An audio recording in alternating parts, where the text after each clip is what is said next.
It is episode 75 of the Red Leaf Retrocast Wrestlecast. This episode's titled Positive Chain Winter Story. I like that title. Kay from the Big Egg Joshi Podcast and the Patreon. How you doing? All right, how about yourself, man? Oh, I got my Mountain Dew. I got some wrestling to talk about. We got a lot of things playing out here. We got a stacked lineup here. Oh boy, do we. Yeah. So I think we're gonna just do a quick rendition of all the plugs. Hey, we talk a lot of Joshi shit. You want to learn the Joshi history?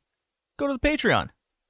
There you go, $1.50. You learn about Joshi 2 weeks at a time. You want even more stuff? Join the $5 tier. Okay, let's get this going. Whoo, boy. So, Kay, I watched an Oz Academy show. You did, and you told me all about it and had me watch it with you. I am very happy to say that it was actually really good. It was a really good show, surprisingly enough. So it was the December 30th, the end of the year. Finally got my hands on that sucker. Overall, good, easy show to watch. And yes, dare I say, a good main event, Kay. You would not believe it. I refuse to acknowledge this. Well, I'm going to have you convinced, because this is how the show went. Easy opener with Aja Kong versus Rina Shingaki, whom has been everywhere these days. She's putting in the work. Yeah, she has 4 belts now. Yeah, she's Rina Shingaki all the titles.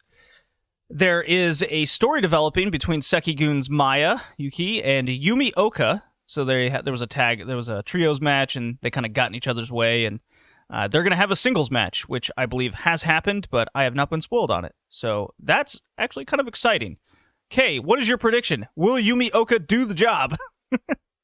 Yes, I hope so. It's kind of funny because Yuki was Oka's replacement originally back in the when Oka stopped doing Sekigun stuff, I believe, if I have that correctly. So it's funny now because I don't think I've ever seen Oka in Sekigun in a little while now, it feels like. But I guess she's come back. I have no idea. But this is fun, I guess. Yeah, it's actually a story I'm kind of interested in. I do want to note the rookie in this match. She's in her second year. We actually saw her on that really terrible Collega Pro show. Is Momoko Hanazono. So. Yeah, she looks fine. I still don't know where she came from. There's no information I can find on her. Really. Well, she came from the Bodygur. The Bodygur. Anyways, just wanted to note her. Keep an eye on her. Sari defeats Anu. Was good, I guess. Mostly on the character work level of Anu and the work level of Anu. Sari is gone. Whatever. I got real into the tag. Yeah, I got real into the tag title match, the showdown of faction Bishi Boys with a Z. Made sure to put that in my notes against one each other. So that's the Kaho Kobayashi and Kekeru tandem. Yeah, so that was good stuff. And the main event I thought was a legit good 3-way match. Ozaki and especially Hiroyo were good in this match. I could take it or leave it with Yoshiko as the fun faction warfare established the story and kind of interference from teams. So there was a legit reason for them actually going through all this. Because as absurd as it sounds, and it's very typical of Oz Academy, yes, you could guess, Kay, there was Sekigun interference about 20 seconds into the match. However, Hiroyo had her own backup, and they immediately interfered. So it was kind of faction warfare, kind of constricted to the outside. It was almost kind of what a lumberjack match would be if there were actually teams on the outside. Right. What was keeping this match down actually was Yoshiko and her crew, who basically did nothing. So if they actually had a bigger role to play, this match would have been way better.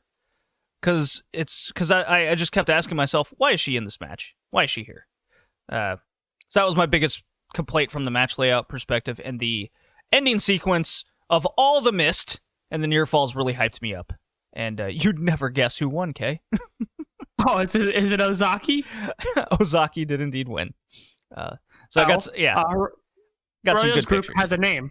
What is it? His group has a name. It's Beast Friends, I believe I have. It's Oh, her, yes, Aja, yes. and Okay. Kuro, and Kayori, Yoniyama. Yes. I didn't know that was a faction name. I thought it was just a nice little tag team name. Okay. I believe it's the name of their faction. I could be completely mistaken, but I've only ever seen the 3 of them referred to as the Beast Friends. Yeah, so I do recommend the Oz Academy show. I really liked the main event. But again, Yoshiko and her crew were just they definitely played third wheel.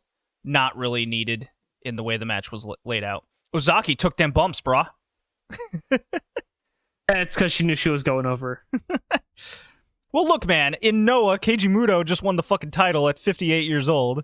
So who are we to complain about Ozaki? I'll still complain. That's not going to stop me. All right, we watched the Seed Ring show from February 10th. Let's just skip to the main event here, because that's really, first of all, Kay, how about them track shoots? Terrible?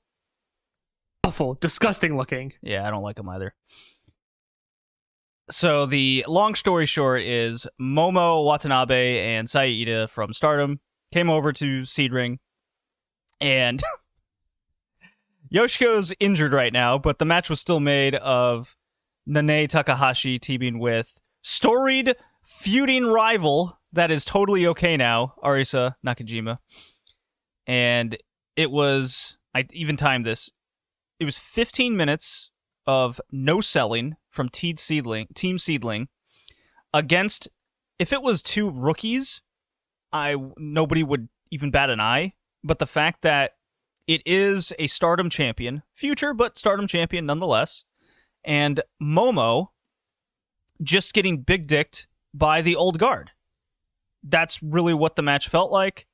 It was described as the illustrated perfect allegory of the old guard versus the new blood, which is something we are very familiar with on this podcast.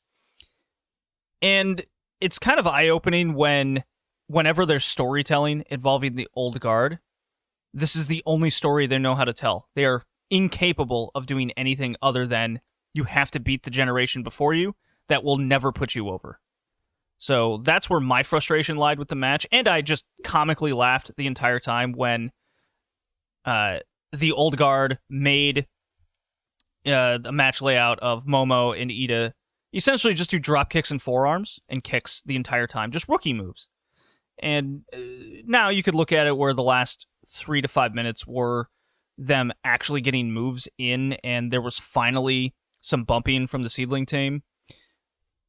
But Arisa disappears in the match. It was Nanae Takahashi taking the spotlight. So we've really gone from you and I, Kay, being hyped last summer of new blood being at the top, pushed, to as soon as she comes back, it's right back to welcome to the Nene show. Not to mention that because Nene clearly isn't back in, I believe, the total shape that she needs to be in, or at least she's lost a step. She is 20 years into this thing at this point in her career. She got so incredibly blown up the last 3 minutes. So funny, sad, frustrating. It's a lot of emotions. I'm sure Seedling fans absolutely adored this match. As an outsider looking in, I hated it. I was disgusted, and Kay, I'm sure you kind of mirror similar thoughts, so I will leave the floor to you. Just try to keep calm. I know you're mad. Oh, I got angry watching this. I think you described it perfectly, as this is hell for me. It's my favorite wrestler being big dicked by the old guard. I don't know if you know this, JD. I don't know if I made this clear. I hate the old guard in Joshi that does this shit. After all the research I've done in other promotions, every time a promotion fails, dies, or struggles, this is the reason. And it's the same people. It's the same names. It's Nanai, it's Kyoko Inoue, it's Meiko Satomura. It's the people who refuse to get the fuck out of the way and let somebody else, get to the top finally. Refuse to. They won't let it. They won't let it happen. It's just not going to happen. Which is hilarious, just to interrupt you, is we watched a Gato Move show hyping up the AEW Women's Tournament. We'll get there in a sec. But we watched Mei Suruga, 21 years old, pin Emi Sakura. Just a few days ago. Did the job. Oh, shocking. It's a weird thing to do that, isn't it, I guess? Nanae's not used to being on her back taking a 3 count, though, so. Nanae Takahashi sucks. She's a mid-carder. She's always been an upper mid-carder her entire career. That's her skill level. That's her ceiling. But she books herself and knows the people to get herself booked like an ace. and I hate it. I call her the Kevin Nash of Joshi. Yeah, that's perfect. Perfect. Her skill level is that of a mid-carder, maybe upper mid-carder, that gets booked like a top guy. I hate it so much. She has killed this promotion for me. Like you said, we were excited, and I'm even more mad that I praised her, thinking that she was going a new direction. She was learning from, not to do the old guard shit, and as soon as she comes back, almost right from the first match of her back, she's freaking doing the old guard shit again, and I hate it. This promotion sucks. I don't want to watch it anymore. Yeah, she booted Tsukasa to the side and said, "I'm taking the title," and that's what she did. Oh, that's exactly what she did. Yeah. And I'm going to leave it on one last thing, because I could go on, but I don't want to, right? One last thing. Her limp-ass clothesline, because she was so gassed, she could barely hit a clothesline on Saya Ida. And she couldn't even get her up for a powerbomb. Hey, who else was old around her age, I guess, they couldn't get someone up for a powerbomb? Oh, that would be Goldberg. She's Goldberg now. She gets gassed, she sucks, and she does nowhere near the ability to be at the top of the card. I hate her, and I hate this promotion now. Well, I mean, the most jarring thing that threw me off was she was whipped into the corner, and she limped her way, walked there at the end. And then when it was time to go home to take, of course, she's got to pin Ida, not Arisa, or, have some sort of feud with Momo, the person she's facing in a few weeks. Just go to a time draw, something. You don't have to job somebody out. Jesus fucking Christ, then I mean, Ida can get pinned. That's not really the problem. It's just it just doesn't do anything for the feud, and the fact that when it was time to go home. It wasn't even a powerbomb. She was just doing her goofy little overhead power slam, and she couldn't get her on her shoulder, so she just dropped Ida, and then she did the whole weak Rainmaker clothesline that she does, and it kind of occurred to me that Nene is Gammy in 2010. She is. She gets gassed, she sucks, she can't hit her moves. She should just retire, but her ego won't let her. I don't know about retirement, but... We see this. Like this isn't just Joshi. That's the problem. We see this in Puro. We see this in WWE, where you have these old veterans that have clearly lost the step, and they just don't know how to be like. And if this wasn't her booking it herself, which makes this kind of even worse to an extent, but the person in charge has to recognize, hey, the new blood's got to come through. You can put people over. You can. Hey, chilling in the mid-card and getting the next generation over is not a bad thing. So that's let's just move on to something more fun. How about that?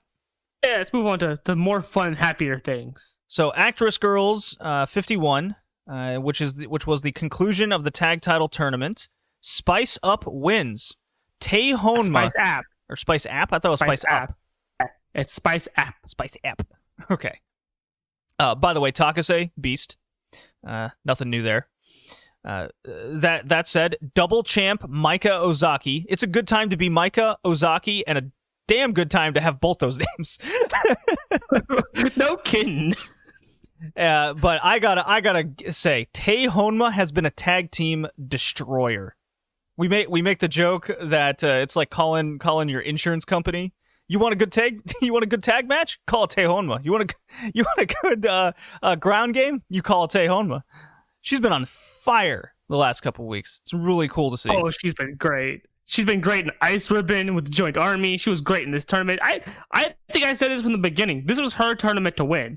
I thought I said this way back when they first announced it. It was her and now Kakata as the team that was supposed to be entering.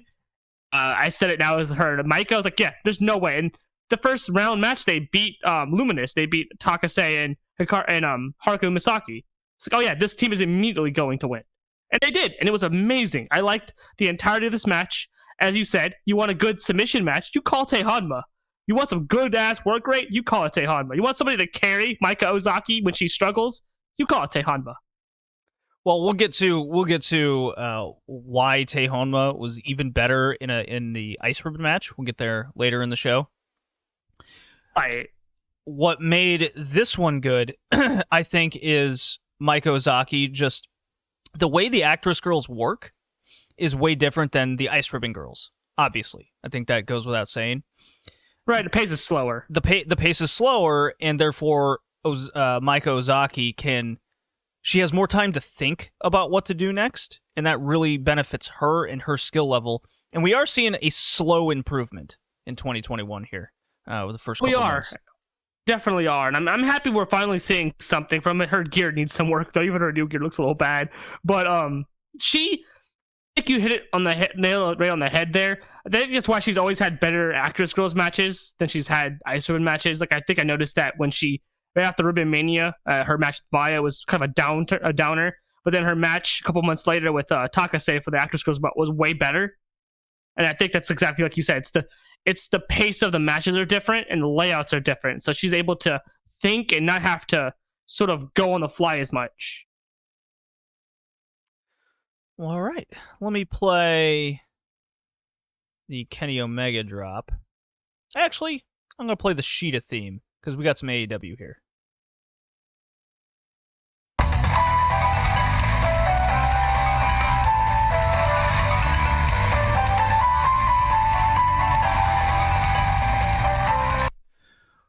Okay, Kay.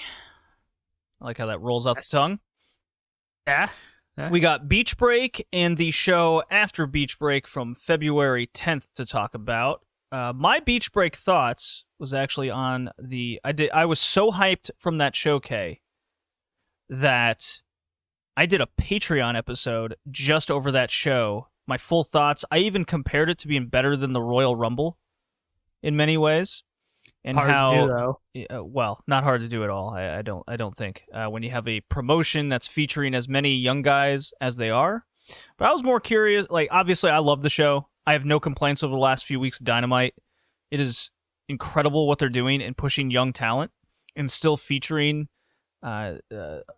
interesting storylines. And this Bullet Club thing, I'm all in on. This interpromotional, not war, but an emphasis on the fact that you could see anyone pop up at any time. So, what did you think of Beach Break and the February 10th episode of Dynamite? I thought Beach Break was really, really good. I saw a lot of shocking surprise stuff. I think we saw Kenta at the end of this, right? That is the show, correct? Yeah. So we saw Kenta. They announced the tournament, the women's tournament. We saw the wedding, which wasn't actually half bad. I was actually surprised it wasn't the worst segment. I kind of got a few laughs out of it. We saw some major story progression stuff. It was overall a good show. The wrestling was good. I enjoyed it a lot. AEW hasn't had very many bad shows. No, ever since that kind of, I don't even want to say that mid-January one, the one after New Year's Smash, the second night, that one was a very down Dynamite. And ever since coming after that, they've pulled off major angles. You got returns. You got this women's tournament announcement. The whole Kenta thing. Dude, let me just go over the main events from Dynamite in 2021. You ready? All right. Omega Phoenix. Omega and Kenta versus Moxley and Archer in a Falls Count Anywhere. Darby Allin, Brian Cage. The Bullet Club versus Pac, Phoenix, and Moxley. Yeah, incredible. That's one. Right, and that's just 1, 2, 3. That's 4 main events that are home runs.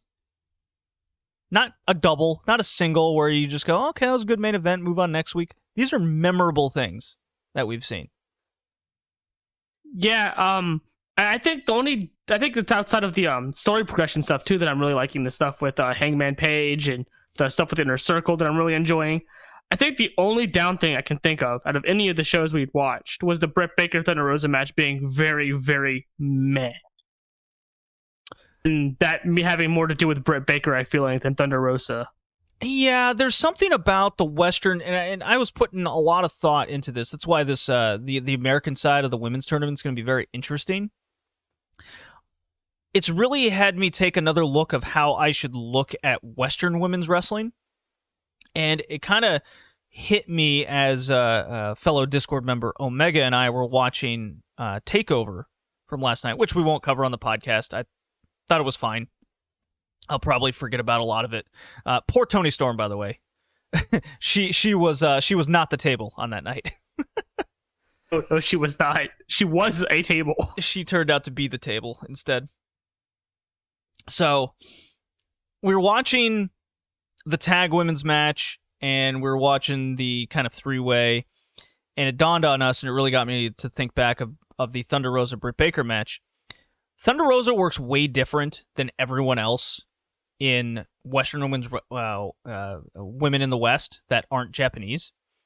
She actually works. She mixes in some lucha libre. She's got some power moves. She has strikes plus a good ground game. She's incredibly an all-around player, right?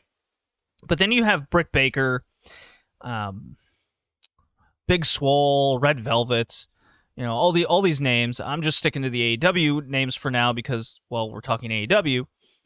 And they all work in the way where they're trying to get spots in, right? It's not about the work, it's just about the spots. It's very indie-rific. And that might come off as a negative connotation. I think it's just where they're at in their skill level. That's the only they only know how to pull off this choreography rather than having the what's the phrase? The notes in between the music. Yeah, that's pretty perfect. I think a lot of it's getting to their spots, like their specific spots. Like Britt was doing a lot of that. I remember. Got to get to her finger claw spot mat thing, her little DDT spot. Got to get to that spot instead of building to the spot with the in-betweens. It's hurry, get to the spot. The problem also with Britt is she's so damn slow with how she works, and it just doesn't work well for someone like Thunder Rosa who had to slow down to match her pace and thus bring herself down to that level. And I feel like as a whole, it kind of brought the match down. And I think we see Thunder Rosa could go really well. Her and Shida had a great match. And that's what that match is what AEW's women's division should try to be. That's what they should strive to go to. Well, the very next week was that first match roundup of the tournament. It was Thunder Rosa against Layla Hirsch, and I thought at its core, I don't think it was worked better than Rosa Baker. However, obviously the finish was way better. Right. But I thought it was way more entertaining with what they were bringing to the table. Layla Hirsch still has a long way to go. There's no bones about that, right? However, her mixing in mat work with some lucha libre brought the notes in between the music. It really got some breathing room. They got some forearm shots in, some kicks, some strikes. That's what's missing in a lot of these women's matches. While when you watch the men, a lot of those young guys work the same way the women are, but the athleticism is of course tenfold over. You watch Top Flight, and yeah, they jump 10 feet higher than Layla Hirsch can. just a loose example there, but I think you get what I'm saying. The athleticism is hiding their weaknesses, while the women just can't get away with that. So they need to work a style where they can hide their weaknesses and exemplify their strengths a lot more. So this tournament, how about this? We'll just segue into this. What are you looking forward to in this tournament? And I want to pose this question at you. Do you think the WWE and women wrestling fans were upset when the Mae Young Classic wasn't on Raw and SmackDown? I have no idea because I wasn't paying attention to jack shit about that when it was happening. Well, the answer is no. Zero idea. The answer is no. So the tournament being on YouTube is fine. Preferable, actually. As for my thoughts on the tournament as a whole, what I'm looking forward to some of the matchups. I really kind of want to see. I kind of have my own speculation who I think is going to win, but who my prediction is different. I have Mai Saruga going all the way, but the way bookings are looking going in the future, it looks like Ryo Mizunami, and there's a lot of rumors about her signing as well. As for the overall of the tournament, I'm more looking forward to the Japanese side. Obviously, I know more of those women than I know on the Western side. But I'm also curious to see how some of the fans who aren't exposed to any of these people are going to react. I've seen differing camps. I've sort of done this whole look through on some of the AEW fans that I've seen tweeted or retweeted in other places, and it doesn't seem to be so unanimously supportive. It seems to be more support, but there seems to be a contingent of people who don't care for the Japanese women. just want to see Riho and Shida and Yuka, and that's it. Well, they want to see more of the people that they've been exposed to a little bit more that didn't make it. Like at least the feeler I was getting is a lot of them goes, well, why are you doing this when you could just have, Red Velvet, Cargill, Ford, Shauna, fill out that side of the bracket rather than do the Japanese thing. And my answer is, well, why not? They're doing something interesting, new, and separated themselves from everyone else. I watched One Night Only Impact from 2017. I just had it. I was doing some podcast editing stuff, and it was on in the background, Pluto TV, and they threw. This came on my TV, and the names. A lot of them are still wrestling, and they're in various places. Like there's Allie, MJ Jenkins, Rosemary still kicking around. Brandy Rhodes, and I'm looking at this Raw. Leva Bates against Allie was an atrocious match. Atrocious. It was just filled with matches like that, plus awful booking. And that was just 3 years ago. Think about that for a second. Right. My one kicker is I wish most of these people would stop being as closed-minded as that and start learning about some of these other Japanese wrestlers. I see a lot of the closed-minded, I don't care about these other people, I just want the people I know. I'm like, well, could also do research, but then I also find these people they don't know who Yuka is outside of her showing up on AEW. I'm like, well, then you don't know who this person is. Why are you even excited for them? You've seen them wrestle once or twice. Right, and it's those kinds of reactions why it's good that this is on YouTube, right? Because they can actually spend the time in kind of building in between the matches, having the time to introduce the women rather than just kind of shoehorning a 4-minute match on Dynamite, right? Because that's what. Do you have to do a 4-minute match on Dynamite? No, but they have storylines that are playing out. I mean, look, we love Joshi more than most people on the planet. But I'm willing to admit that Chris Jericho in the Inner Circle is bigger than Ryo Mizunami. I mean, that over here in the West, that goes without saying. In Japan, they don't do what the fuck. They know who Jericho is. So, look, Jericho's going to get his 15 to 20 minutes. And, yeah, he should get 15 to 20 minutes. Would I love Aja Kong versus Ryo Mizunami on Dynamite for 15 minutes of just Aja Kong baking cookies, taking shoulder drops or shoulder blocks? Sure. That's not Dynamite material. I'm sorry. I love it as much as UK, I'm sure, but that doesn't eclipse what someone like Jericho or putting a high-flying match with the Young Bucks on television. No. I don't even want it on Dynamite, especially because they're shooting it in an empty arena dojo. That would be jarring to just cut to that in the middle of Dynamite. On top of that, if you want the Japanese fans to come and watch it, because let's face it, AEW is not that big in Japan. It's very minuscule. Most Western wrestling isn't big in Japan. WWE's a known name because of its history. Even they're pretty niche, right? Both AEW and WWE have channels in Japan. They don't have broadcast TV channels. They have stations that you have to purchase. So their reach is very small. So putting this on YouTube for anybody, be it Japan or not, to watch opens them up to at least a few more people than it would if they just put it on Dynamite and it's airing in Japan on their channel that maybe 5% of wrestling fans would watch. And that's being generous. Like, people in Japan know who Kenny Omega is. They don't even know who the Young Bucks are. They don't know who the fuck the rest of these people are outside of Jericho. Because they don't watch. They know Moxley to an extent at this point. Oh, absolutely they know Moxley. I mean, yeah, they probably know Moxley at this point. Yeah, or maybe Cody, maybe. But the rest of these people, they have no idea. They don't even know what AEW is. They just know that's Kenny Omega when he comes over. Yeah. You got your fingers crossed for Venny and Ryo Mizunami signing with AEW? Ryo Mizunami, definitely. Venny, I'd like to see her there, but I really wish she would have one big year in Japan. Like, I swear to God, I thought last year was going to be it. If COVID didn't happen, I swear to God, last year was going to be the year that they were going to, like, shoot her to the moon. The whole scene. She gets the freelance 4 belts kind of situation going on. Yeah, she gets like the Hiroyo Sorry push, Yeah, and yeah. I wanted to see her get that because I felt like she could have opened more avenues that way.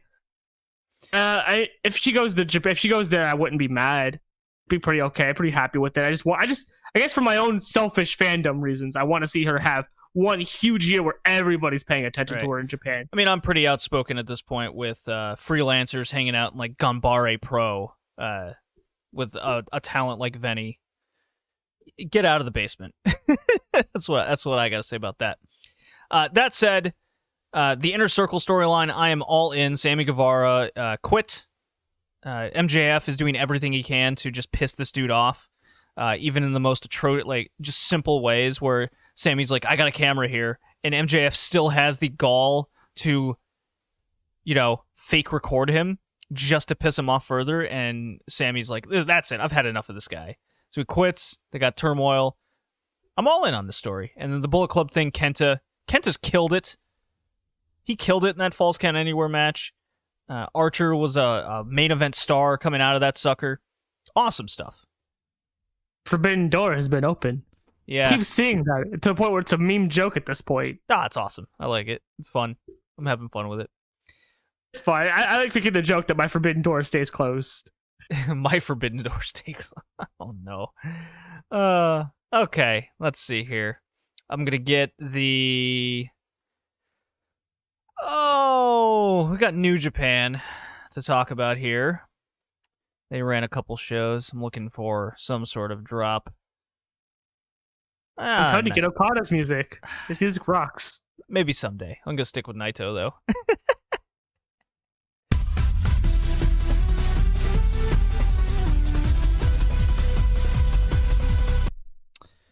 All right, so this will be short and sweet. New Japan had their 2 days in Hiroshima.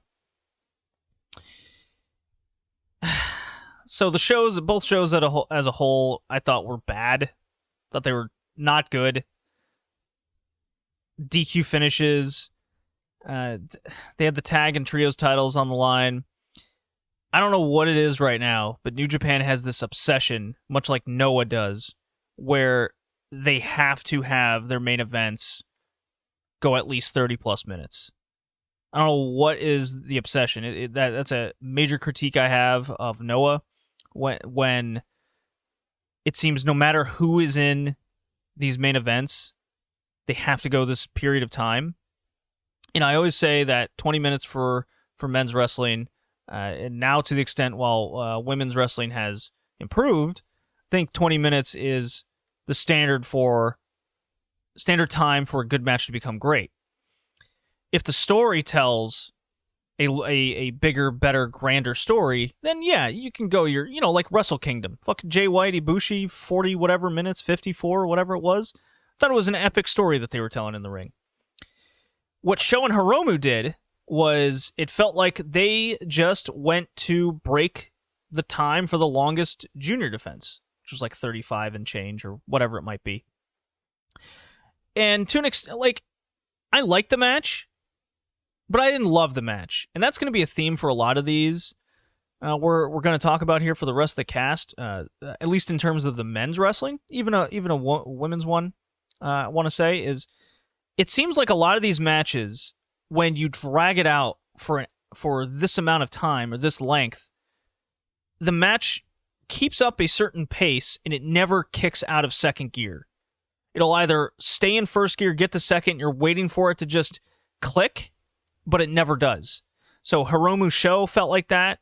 Ibushi Sonata felt like that in the main event. And to an extent, the trios title match with Yoshihashi and company, that was, I think, the best match out of the 2 days. And even then, that didn't kick into third gear to really hit home. I liked it. It was long. But when you got guys like Goto, Ishii, and Jay White in there, yeah, you're going to have a well-worked match.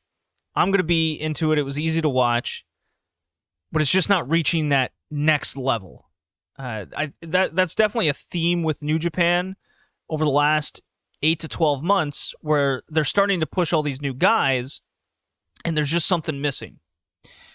I did have an issue with the 30-minute tag title match of Taichi and Zack against God with the whole Iron Finger shenanigans. And I got a good chuckle out of it. And then they got serious, and I'm like, okay, so we dropped the comedy that brought us into a good portion of the beginning, and then we're all business. And then they do the shitty DQ finish. And I say this in Dragon Gate when they pull shit like this. Don't waste my fucking time. I feel insulted. I feel like everything I just went through was for naught. And I was just making fun of it at the very end. Plus, I was angry. So, don't do that, New Japan. I know you're a heel heat promotion. I know you're trying to be Dragon Gate in those circumstances, but you're not good at that. That is not your forte. Your forte is your epic main events by putting over and making new stars in clean affairs, right? It's a single match promotion to do that, and they don't. As for the Ibushi Sonata match, and I know you as a lover of Sonata, Kay. It bores me. And it clicked with me finally of why Sonata is in that tier of I don't care about this dude anymore. I've seen so many matches of him put in these roles where it never kicks up to that next gear to really hit home unless it's built around a flash pin of his. And that in itself got me to have a light bulb go off in my head go, that's why I can't get in these matches that aren't built around that. He doesn't have high-impact moves for me to buy a finish. His Muto Moonsault, he always has to have the Dragon Sleeper hold in, and it's the weakest-looking thing you can imagine, and then he lets go of it and then does the Mutosault. He doesn't have any lead-up moves. It's always the same shtick. So I'm definitely over Sonata. Can't do this dude anymore. I get that the Japanese fans absolutely love the dude. I'm not into it. So, those are my thoughts over New Japan. I am hyped for the second day of Castle Attack coming up. Day one is a hard skip. Dude, main event Evil against Okada. Get the fuck out of here. I was getting excited about Okada. They slap him in a feud with Evil. God damn it, New Japan. Dude, it's a lot of like weird-ass singles matches building up for Castle Attack Night 2. Plus main event, Evil and Okada, and they realized, and you can tell, they realized, man, that's probably not a good card. They shoehorned in Jay White versus Ishii in the semi-main. So it's like, all right, I guess I'm only watching that match.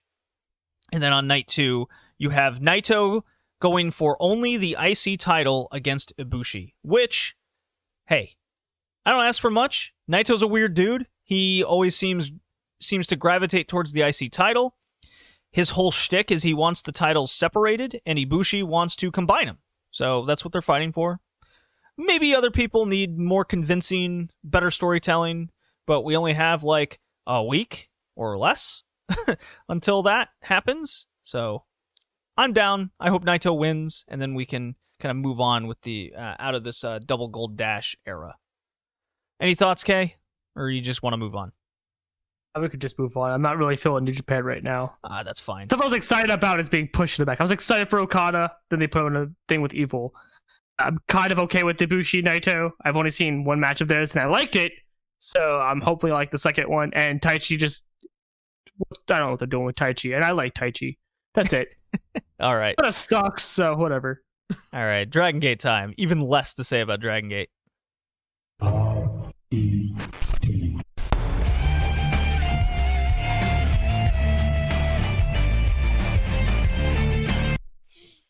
So, February in Dragon Gate, they have Truth Gate going on. It's really, they decided to not do much with Truth Gate this year.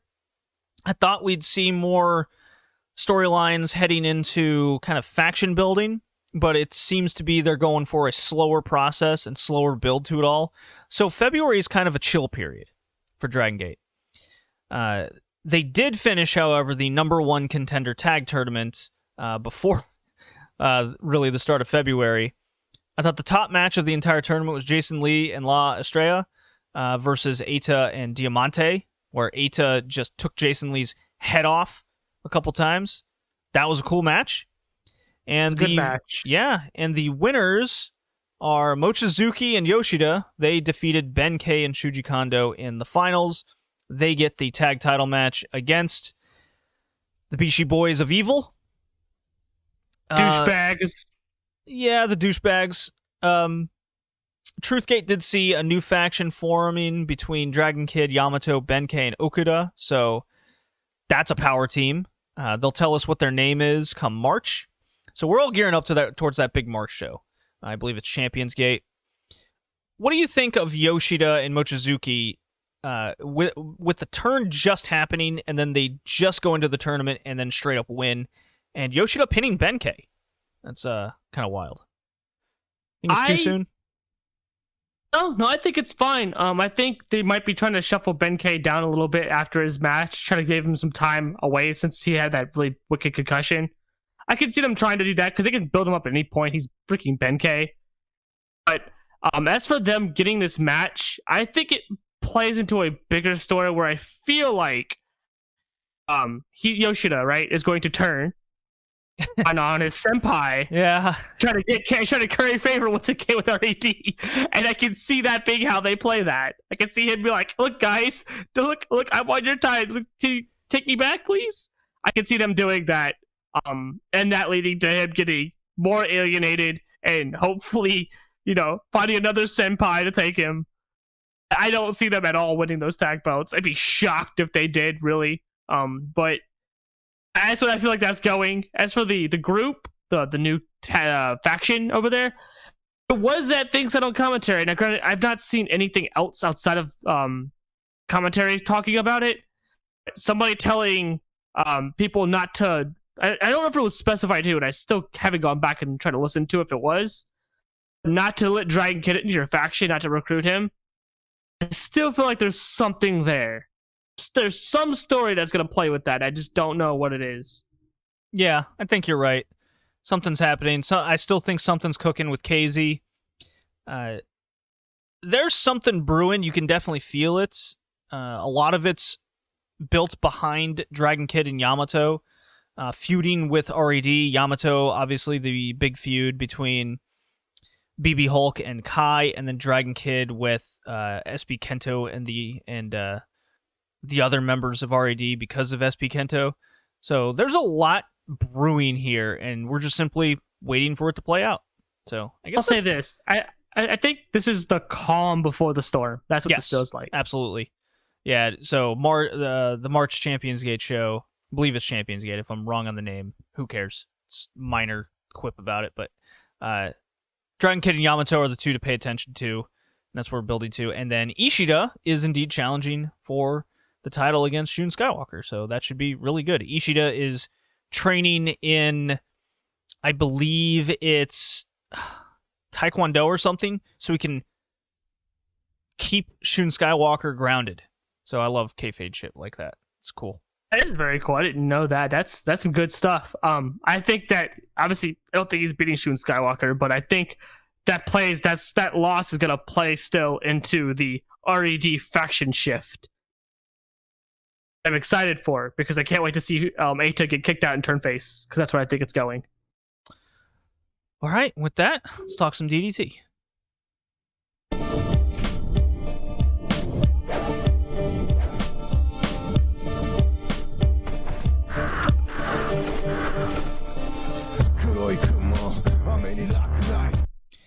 DDT Kawasaki Strong from February 14th. We finally made it. But before we get into that, do you have any thoughts over the Chris Brooks produce that took place on February 7th? It was a lot of fun. If you haven't seen it yet, what the hell are you doing? Go watch it. It's on Wrestle Universe. All right. Yeah, Miyu Yamashita kicked some ass. That was cool to see. Touch her chin. Don't touch her chin. Don't touch her chin. So there was a big Kawasaki Strong event, headlined by Jun Akiyama and Tetsuya Endo. So we'll get there in a second here. Your typical comedy undercard. Maya Yuki and Saki Akai defeated Miyako Matsumoto and Aono. Basically, the three models got furious with Miyako and then beat her in 10 minutes. I loved this match. It was so good. I loved it. It's like two of my favorite wrestlers beating on one of my least favorite wrestlers. In a kayfabe sense, I don't hate Miyako, but it's still funny just seeing it happen like that. Also, Jesus Christ, Maya, Was she trying to go for sex appeal, or was she trying to go for sex appeal? We're busting out the red gear that she hasn't worn quite a while now, and then like making sure that the top is more loosened so she has more cleavage showing.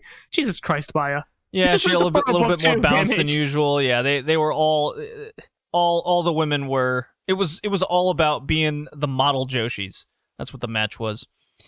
What followed that was the trios tornado match of Brooks, Ito, and Super Delphin.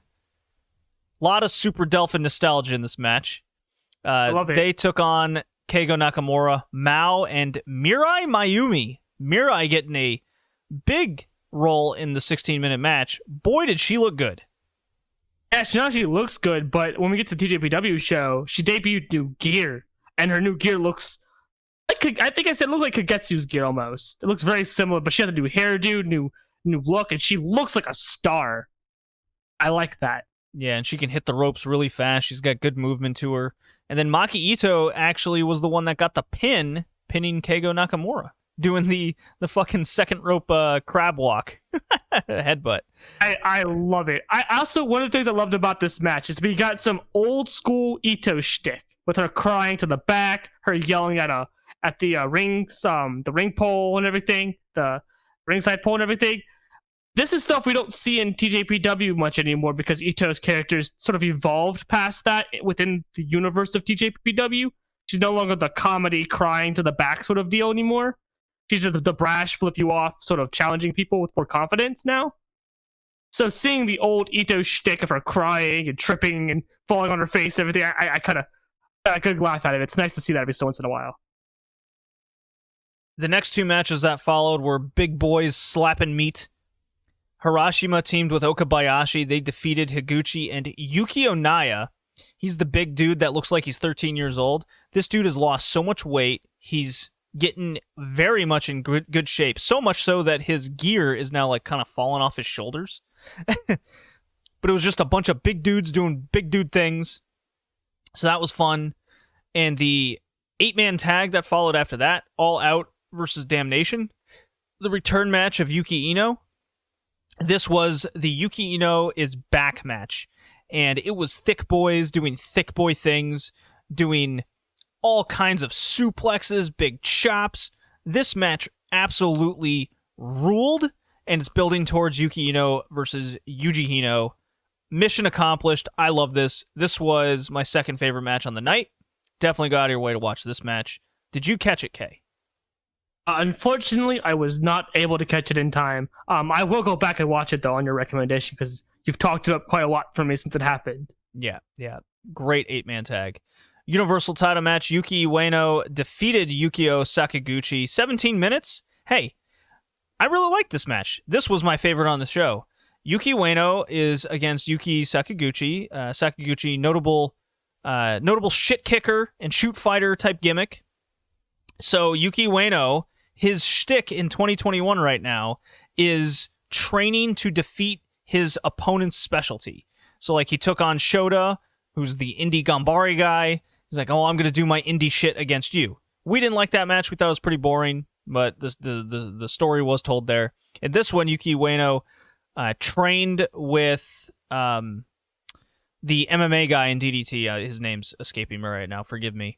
But he was training with him to combat against Yukio's kind of striking and chokeholds and what he did, and it was exactly what that was. Ueno beat him at his own game and went as far as choking him out. I thought this was really cool. I was very much into this. It's my favorite match in DDT of 2021. I enjoyed this match a lot too. I liked the big back and forth, and like you said, kind of had the more strike MMA feeling to it, and it was really good. Really good. I like the final stretch as well, quite a lot. And the main event, Jun Akiyama defeated Tetsuya Endo. Okay, it's a sad day. Our beautiful abs boy has lost his title.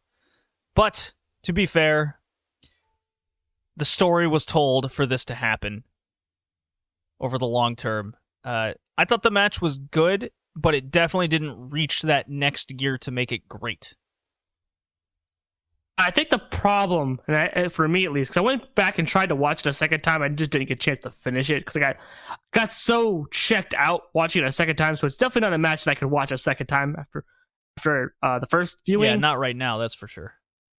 I I feel like it told a story, but the problem is I think this is one of those cases of it took too long telling its story that by the time it started picking up, it was already kind of flat. Right, the time already passed it by. The match went 31 minutes. I didn't think it was so long that I was out of it, but I definitely agree with you that the story that they were telling wasn't there for 31 minutes. I think that's okay to say. It was underwhelming, is how I viewed it. Yeah, it's definitely something I'm going to look back on and go, you know what? The match was fine. I don't think it's going to make the top 10 at the end of the day. It was really... I was thinking about how this matched up against the 2 Takeshita matches of Akiyama, where there was big limb work storytelling going on in those 2 matches. The first one was Takeshita just wasn't ready for the big-time vet, big boy man. And then they went through the whole KOD tournament, and Takeshita was a broken-down dude whose limb got the best of him. So with the big backstories built in those matches and Takeshita's high-impact power moves, I think just molded better with Akiyama. So when Endo went to hitting a lot of his high-flying moves, there was just something that was keeping it from reaching the next level to make us go ooh and ah and some of the and really getting into the near falls at the end. I was into them, but I wasn't reaching that peak to totally buy into it.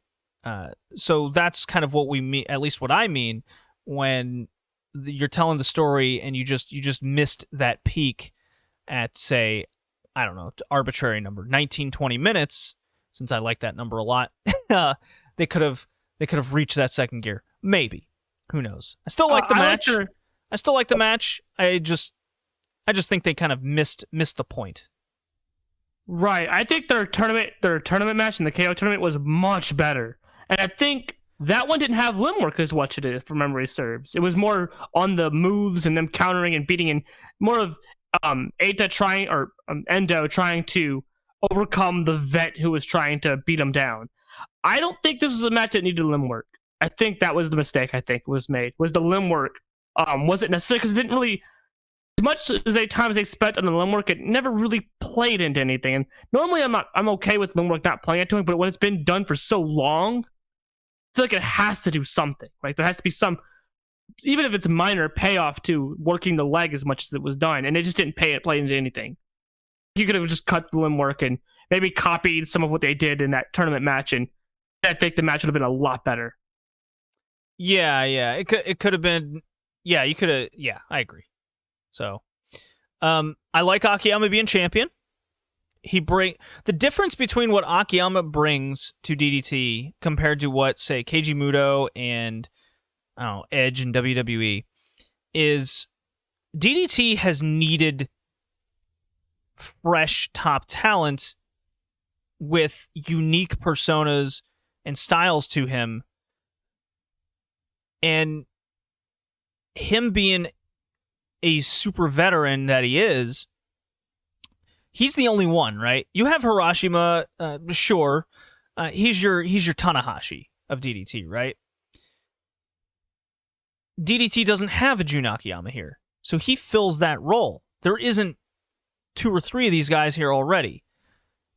So him being the veteran that can have this long-term storyline being played, and he's always there, that's a big benefit to DDT, as opposed to other old veterans and other companies that are getting pushed to the top and have won titles. That's my thoughts on that. And I've been kind of behind it since day one, where they didn't just throw him into the main event. He worked towards it. He got his own faction. He's getting these young guys over. He believes in passing knowledge, like he's cutting promos, passing knowledge to the next generation. And if he can still prove his worth, he will. It's all good stuff. So that's my thoughts over Akiyama. Any thoughts, Kay? No, I'm kind of I'm with you on that. I don't have a problem with him being booked to the top, unlike some old people and other old people promotions. It's fine, especially because I don't think he's gonna hold it that long, anyways. And I think that's sort of the aim, is to put someone else over by using him. So I'm okay with it. They did 900 people at the show, so good turnout. It's very good. Yeah. Now I'm gonna play Shuri's music because we got some Stardom to talk about. Woo! No woo? Can I get a woo, K? Woo! Hey.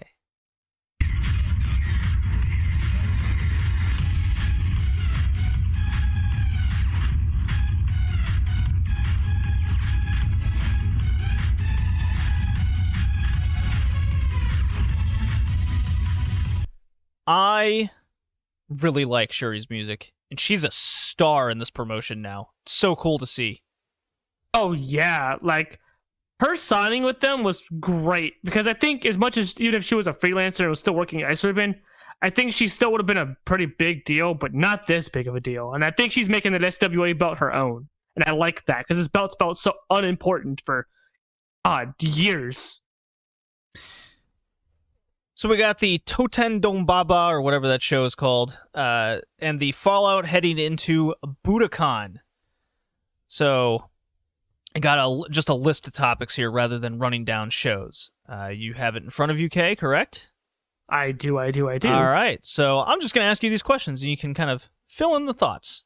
How's that sound? All right. Himika is challenging, obviously upon podcast recording here, some things have happened, but the story of Himika challenging yet again to get these blasted goddess tag titles, and now she's having Micah style, as her last hope. What do you think of this Himika tag title storyline? Is she above it, below it? What do you got? Oh, I think she's just perfect for it. I think where she's at in the card, and I think where Micah's at currently, I think this is perfect. Both of them. Does it make sense to put it on Poi, because Poi is going for the high-speed belt? Right. What did you think of that B. Priestley Konami tag title match against Himika and Poi? Yeah, him and Poi. I liked it to an extent. I always just feel like there's a weird drag on when it comes to Konami being in the match. I've just, sometimes she's good, sometimes she's bad. I think in this match she was just okay, and B. Priestley is B. Priestley, so it was fine. I enjoyed it. Yeah, I thought it was a perfectly fine match. Shuri versus Momo. What'd you think? I loved this match. No shocker there. I am a big Momo fan. They kicked the shit out of each other, and I liked the story that was being told. Sort of, Shuri wanted pissed off Momo. She said it several times in her sort of Twitter posts and interview, that she wanted Momo to be pissed off. She wanted angry Momo. She didn't want normal Momo, right? She wanted the murder Momo back, and that's why she was taunting her with the Snoopy and all the games, so with the junk and Poi stuff, and she got murder Momo to the point where towards the end of the match, when they're doing that really vicious kick exchange, Momo's smiling, Sherry's smiling, and Momo's got that like evil, like I'm enjoying this brutality smile, and I liked this, and this is what I wanted to see more out of Momo. I am a big Momo fan. I want murder Momo, god damn it, murder people. The Wasp, we've seen that, and I like this match a lot, and I'm glad that Shuri beat her, because I don't think the SWA belt should be on anybody that's not able to defend it. Yeah, I really liked the match. I thought it ruled in a lot of places. I liked the dynamic between the two just kicking the shit out of each other, and kicking through each other was a good point of the match. This kind of fell into that whole situation of the Akiyama Endo match again for me. This one kind of felt like it was dragging out time for the story that they were telling. So, a little slow, didn't get into the third gear that I was really hoping for. Unfortunate, because the build was like one of my favorite of the year, but I still really enjoyed the match. And I'm really interested in this Azumi challenge, because we're going to get to, I might as well say it now. Starlight Kid and Azumi are destined to be rivals, whether they're facing each other or not. So we got Azumi challenging Shuri, and then Kid challenging the Ghoulia. Who is going to have the best match, as Kid's going after the white belt and Azumi is going after the SWA? I like this Azumi challenge. I think it's good timing. I like it as well. It's definitely a way to lift both of them up, even if they're both going to lose. It makes them both kind of look strong and defeat in a way. I've also, as of recording this episode, the Azumi Shuri match is up on Stardom World, and I did watch it, so I have lots that we'll say for the next episode. But I liked it a lot. Yeah, that just came out today, didn't sort it? of them challenging. Yeah, I like the challenging of stuff, and most people probably listening to this probably also know the outcome to the Julia Kid match because it went pretty viral within the Joshi sphere. But I like them doing this. It elevates both of them, and especially because I think Azumi is about to drop that high-speed belt, and I think as much as she likes that high-speed belt, I think I'd be like freeing a shackle off of her and hopefully pushes her up more in the card instead of sort of keeping her where she's at. So speaking of the Ghoulia, Julia is big ballin' hard right now. Healing. Dude. So it starts with the Unagi 7-match challenge.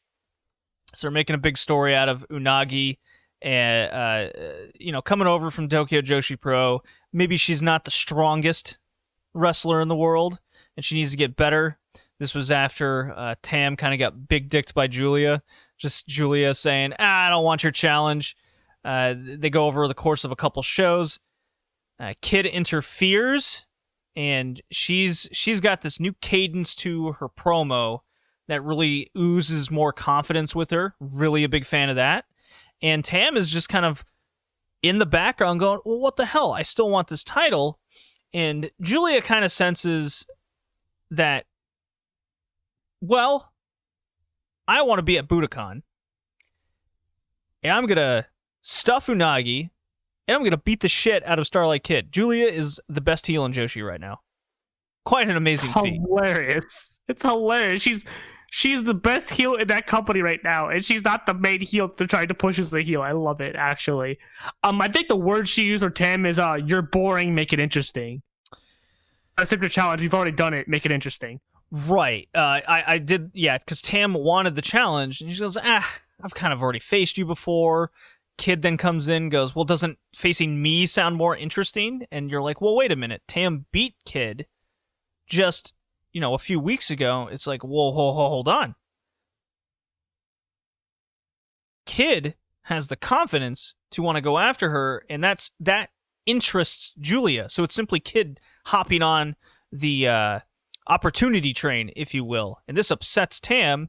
So with Julia just going, I'll play this game. Hey, Tam, make it interesting like Kid has over here, and then maybe we can talk. And that's when Tam kind of goes, well, how about we make it a no DQ, an exploding bat match, kind of harping on that history a little bit. And then Julia gets the bright idea, well, let's put our hair on the line. Put your hair on the line. Get back to me. And Tam just comes back the next night. Yeah, I'm putting my hair on the line. And Julia gets her bright idea. Well, shit, if her hair's on the line, I could possibly main event the Budokan. Because Julia is a cocky, shit-eating heel right now, and she wants the glory and spotlight. I'll put my hair on the line, too. People, vote for me. I love it, especially given the viral aftermath of the Starlight Kid match. Oh, they are big healing Julia hard. And I think it works because she's somebody that's already popular with the new fan base, that you can make her a heel and you can flip her back without really too much damage. Well, here's the brilliance. She's big dickin'. Yeah, here's the brilliance of all this. It all started with Unagi being weak and Julie calling her out on it, saying, you came from that shitty Tokyo Joshi Pro promotion. What'd you do? Play around the whole time? Oh, God. Insulting Joshi fans of that promotion, and they are it's so great seeing people get worked with just her words in magazines and promos. It's old school greatness. And oh yeah, she's working the Western fans hard. The Japanese fans are not getting as worked, but the Western fans sure don't like Julia right now. Yeah. Or a certain sect of them at least. So Julia, Big Dick Tsunagi in their little match. Julia does bump the hell for her, but she does ball her, and then Tam accepts the challenge. So this upsets people because now it's hair v hair. And Kay, what are your thoughts over this hair v hair match? I like it, but this is the flip side of things, right? Whereas the Western fans were upset by how Julia was acting, the Japanese fans seem to not like this hair versus hair match. There seems to be a very big divide, I noticed. At least if social media is anything to go off of, a lot of fans, both old and new, seem to think that this is not of this era. They don't need to do this. They don't like it. They don't think it's a good idea. They don't want either of them to ugly themselves, as they think it's besmirching women's wrestling in the modern era. There's a lot of wordage like that. A lot of the fans don't seem to be on board. A lot of women also don't seem to be on board with the idea. So it makes me wonder how it's going to play out going forward. I don't think they'll lose these fans, but I think if what I think is going to happen, and I think Julia's going to lose, I wonder how that's going to maybe affect her popularity or the promotion popularity, because Julia right now is their big star. So I'm just kind of curious how that's going to play out. I don't think it's going to hurt them, but I'm curious to see who stays, who goes, and how that affects things, because it's only gotten more and more of a divide I've seen on Twitter for the Japanese fans as time has gone on and they've confirmed it. So, a little contrast here and a little history lesson, okay? So bear with me. Hair versus mask, hair versus hair is very common in Lucha Libre, right? And I'll give you an example of a recent hair v hair match, or hair v mask, Fabi Apache against Lady Shani. And you can go to translation boards of people kind of mirroring the same thoughts, right? It's too old school, doesn't belong in this era, what have you. But at the end of the day, these fans watch the shit out of it. Okay? They will pay money for this. This is a stipulation that is synonymous with wrestling. It's like a cage match, right? As long as you don't do it every fucking week. We don't get a lot of hair v hair matches. They're very rare in Joshi. Very rare. For good reason. You got to put your womanhood on the line. That is it. And you are right to be afraid, because you don't want to see your favorite wrestler uglied, right? Besmirched. Disrespected. Words that Google Translate says that they said. So, what always ends up happening is, no matter the result, the person who wins gets the respect of winning the match, okay? The person who loses gets the respect and admiration of the fans, and it's always argued that the person that ends up losing the hair match, not the mask match, particularly the hair, because that's what we're focusing on here, gets the most over and out of it. So let's say that Tam Nakano loses this hair match, okay? She does not win the white belt. History will tell us that Tam will be more over than she has ever been before. And there's an even bigger opportunity for another hair match down the line, much like, back to the 80s here, Nagayo and Dump Matsumoto, where she finally does get her revenge. And there's a big journey there to tell, with Tam now beating Julia, keeping her away from all the glory and success, and that causes her to come to her own demise, much like the Dump Matsumoto story, which we'll get into on All Japan Women's Classics, on AJPW Destiny. I like the idea of Julia losing more, because I feel like, well, that's another side of the story you can tell. For Julia, is she's already very popular with the fans. She's probably their biggest star. I would argue easily their biggest star right now, right? Bigger than Mayu at the moment. Currently, I think the support and polls support that fact. Yes. Right. So I think doing that would just catapult her to another level. And it's obvious they want to put their entire marketing pool behind her. And hair grows back fast, so it's not like she'll be bald forever. And they could do the whole wig shtick thing, and Julia could definitely pull that off. You get the sick, awesome bandana and wear them baseball caps, brah. No, I can see her doing a vanity thing where she wears the wigs and stuff. And this could also play into a bigger story too, with how they're teasing Shiri, maybe making her own faction and splitting off. Okay. Like her behavior after the fact could be what makes Shiri lose respect for her. Yeah, and leave. I can see this going so many more directions than if Tam lost. If Tam lost, I don't know if that it catapults her, but then I don't know where else it goes from there outside of maybe another hair match, which I think one is probably good enough. I love the amount of stories that can go in either direction. That's why I think this match It has the biggest stipulation to it. It has the most to come out of it, and you always get those damn good pictures and emotional moments. What a way to end Budokan. I think that should end main event Budokan. Do you think Oh yeah, 100%. Do you think Saitani and Utami should do it instead, or do you think one of those dumb seedling matches should do it instead? No, none of those seedling matches should main event shit. I think so. History has shown us that they've been not afraid to put the white belt over the red belt in terms of main events. Depends on how strong the belt is, right? And I think right now, without question, even though the red belt's been rehabbed very well by Mayu and Kagetsu before her, even B to an extent, the white belt feels super strong right now. Like it's like the belt that has the most attention because of who's holding it. And I think because it's a hair versus hair match, I think the stipulation itself means it should main event. And it also has the better build. Out of all the matches on the card, this one has the best build. Saya and Utami's build has been very rocky for me. Like I wish they would have built it before they made the match official, because now it just feels like you're just going backwards with it. And that's why it kind of doesn't feel like a Rossi decision almost. Because Rossi doesn't book that way. He never books backwards like that when it comes to building stuff. I wouldn't go there. I would, because it doesn't feel like something he does. He usually builds to the match instead of announcing the match and then building backwards. Especially with somebody unproven in that spot like Kamatani, he would build her more by having her do bigger things and then challenge.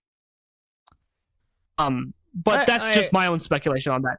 I agree that you put the best built and hottest match on last. Yeah, so I think the white belt should go on last 100%. If it doesn't, it's fine, but I definitely feel like even if it doesn't, it's going to be the one talked about more than the red belt match. Yeah, and it's definitely by design why the Yoshiko Mayo match feels as cold as it is. They don't want to focus on the history of such an event, and then the Momo Nene match is just simply Momo Nene, whatever. Now, before it be fourth from the top, it hopefully won't be a repeat of that god-awful stuff in Seedling. Otherwise, I don't know, it might just piss me off to the point where it might make me just like not like completely watch Seedling ever again or anything she's involved in, even if she comes over and Stardom again. I can't stand Seedling. I think even if it's not, I think it'd be a mistake not to make the main event, because it'll be the one that's talked about. It'll be the one that gets the headlines. Utami and Saya, as much, even if that match is a blow-away match, it's not going to get the headlines. It's not going to give you the one that people are talking about.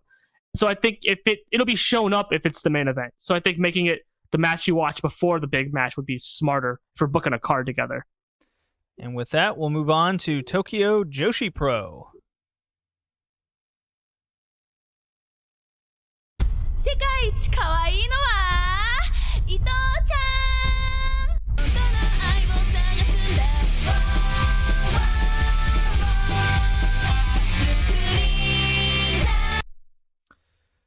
Tokyo Joshi Pro had their big event, Positive Chain. As I pull up the card, took place February 11th, Corkin Hall. They ran another Corkin Hall show. Back-to-back months. First time they've run them. Yes, first time they've done that in their company's history. It's a big deal for them. It's a big deal. 500 people, headlined by Rika Tatsumi, the pop champion, defeating Miyu Watanabe of the Up Girl, throwing gang signs during her intro. She's one to be very wary of. Not sure what Crips or Blood she's part of, but be careful. She seems to be throwing up West Side a lot. Okay. I thought this was a very strong show. I think it's another example of the continued improvement up and down the roster. And the fact that they were able to pull off a main event without one of their power three, if you will, Yuka, Shoko, and Miyu, all not even in the top three matches on the card, basically. Shoko's got the Ultra Shoko thing going on, but nonetheless, tag match. No singles matches with their top three. That's what I should specify. Really enjoyed a lot of this. I'm really digging this Suzume Arisu Endo team. They also announced. I'm digging it too. Yeah, they also announced a tag tournament in which Suzume and Mirai Mayumi are going to be tagging together. It's a big dark horse team, I think. Yeah, it's that tag tournament's very interesting because I see several of the teams in there winning, especially on one side of the bracket more particularly. And I don't know how long they plan on having the titles out with the Bakuratsu sisters, but I feel like the winner of this tournament is going to take the belt off of them. I think so too. I think Ito and Miyu being the team that they're pushing right now, I think they're going to be the ones that win it and take it off of them. It's a strong contender. Strong contender. Speaking of tag teams, let's get through this card here. Trios match start off the show. Fine. There was the fucking Palm opener, but anyways. Magical Sugar Rabbits defeat Endo and Suzume. Okay, I really like this match. And it's kind of the story of the show where each match seemingly got better as the night went on, in a way. Oh yeah, it was 100% that. I've made no small bones the fact that I'm a big Arisa Endo fan right off the bat. Just her look and her personality have got me super over. She's got really good basics, and I think she's got quite the ceiling that she can go. And I think she'll be a main eventer in a couple of years if they keep her on track. She'll be like Suzume and Mirai. She'll be one of those, I feel like. And yeah, I think Mirai and Suzume are on a crash course for the main event. Absolutely. Oh, God, especially Mirai. Oh, boy, she's looking like a star. Maki Ito and Miyu defeat Neo Bishiki-gun. Dude, the Mei Saint Michel and Maki Ito shtick had me in stitches. Plus, the wrestling was good. And let's talk about Miyu Yamashita's high-end back kick, like full split leg extensions to get all the way to the top of Saki-sama. Oh, God, like, if you had told me that Miyu in the back was just talking to Ito, like, you know what, I bet you 5 yen I could kick her face off. Bet you. If they told me that they had that discussion backstage, I'd believe it given that spot. She did it twice, mind you, too, so I was like, oh boy. They had to have bet money on that. There's no way, because she just got some elevation on that kick, and I think that second one, like, shocked Saki-sama because it hit her. Like, it just, like, clipped her face good enough. Oh, so good. I enjoyed this match. And I did say that this is going to be where I thought they were going to have the Bishiki-gun first loss, and it lines up perfectly well with they show up, get some good matches that they win and look dominant, get arrogant, then they lose a match after a couple months in. And right on cue, I think. And to the right team, I think, this time, unlike last time. Yeah, they lost. Look, they've been a strong tag team. They won a competition. Maki and Miyu are the team that they're kind of pushing here. It's giving me Neo Respect Army vibes, if I do say so myself. It's a Team Pop Epic is what they go by. Playing on Pop Team Epic. Yeah, I love it. It's great. Yuki Kamifuku no longer has the O McDonald. She defeated Mirai Mayumi in a 10-minute spectacle of a match. Holy crap. This one was really good.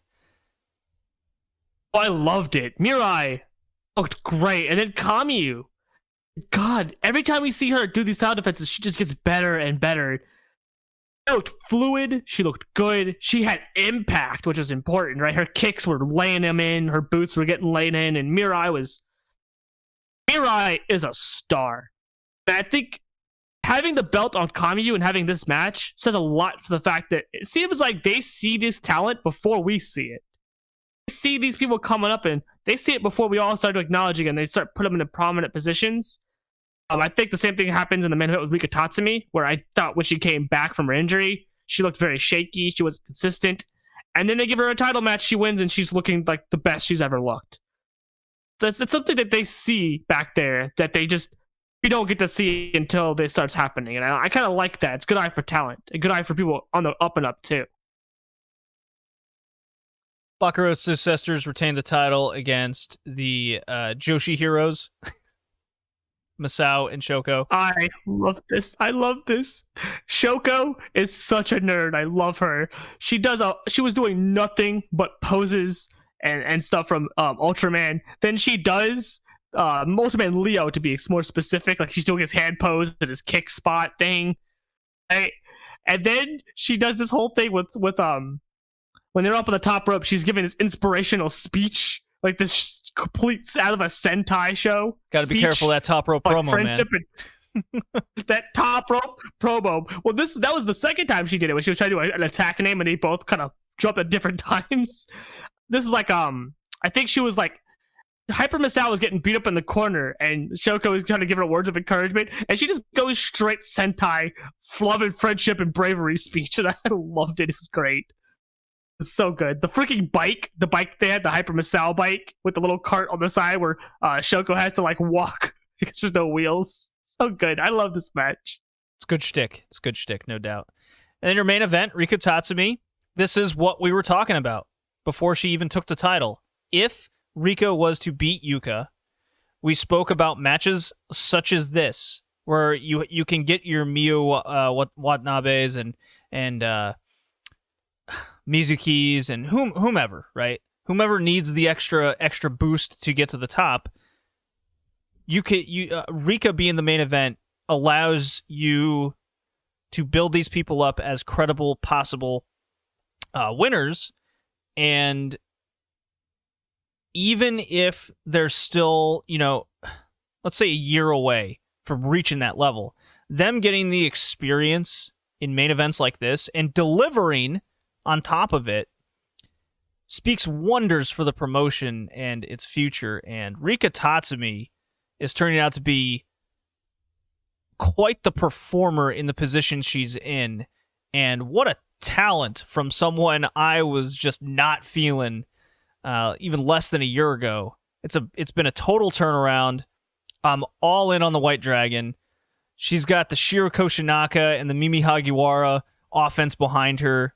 Yes, please give me more. I can't wait for her next defense. This was great. Even Miyu with her freaking like mid-rope Canadian backbreaker and pulling out all the muscle idol stuff that she claims to be. I have no complaints over the match. It exceeded their skill levels, and that was the big theme of the show, especially the Kamiyu Mirai match. Exceeded their skill levels. Gets a big thumbs up from me. I loved this match a whole lot, and I think I've said a little bit more about it already, but I got a question for you. Do you think this is better than the Yuka match? I don't. Don't? I have them slightly on close levels. I have that Yuka match at close. 5, and I have the Yuka at 5, and this one at like 4 and 3/4. Very close 4 and 3/4, like 4.95. Well, I mean, I think you're really generous with those scores, but they're your scores. Nonetheless, you can score them whatever you want. But yeah, I think they're close in terms of where they stand against each other. I just think Yuka compared to Miyu, I think that kind of says all I need to right there. With the story in this one is what got me. I like the story. Ah, okay. The tag team, friends wanting respect out of each other. What's their tag team name again? Miyu and Rika? A Dream. Right. Okay. Well, I mean, it speaks to your investment in a story and promotion. That does matter, right? So I was definitely more into the Rika Yuka match over the evilness of the Up Girls and her sidekick. I see. Well, I think we'll get more into how much a story makes to me when we talk about Ice Ribbon. But yes, that's very much an important thing for me. Story trumps excellent work rate sometimes for me. Depends on how the work of the match was, but story is always very important because it's why I'm invested. Well, speaking of Ice Ribbon, before we end it with all the retro stuff, how about I play that Tsukasa Fujimoto music? And we go on. Ooh. You ready? Are you ready? I'm ready. I'm all ready.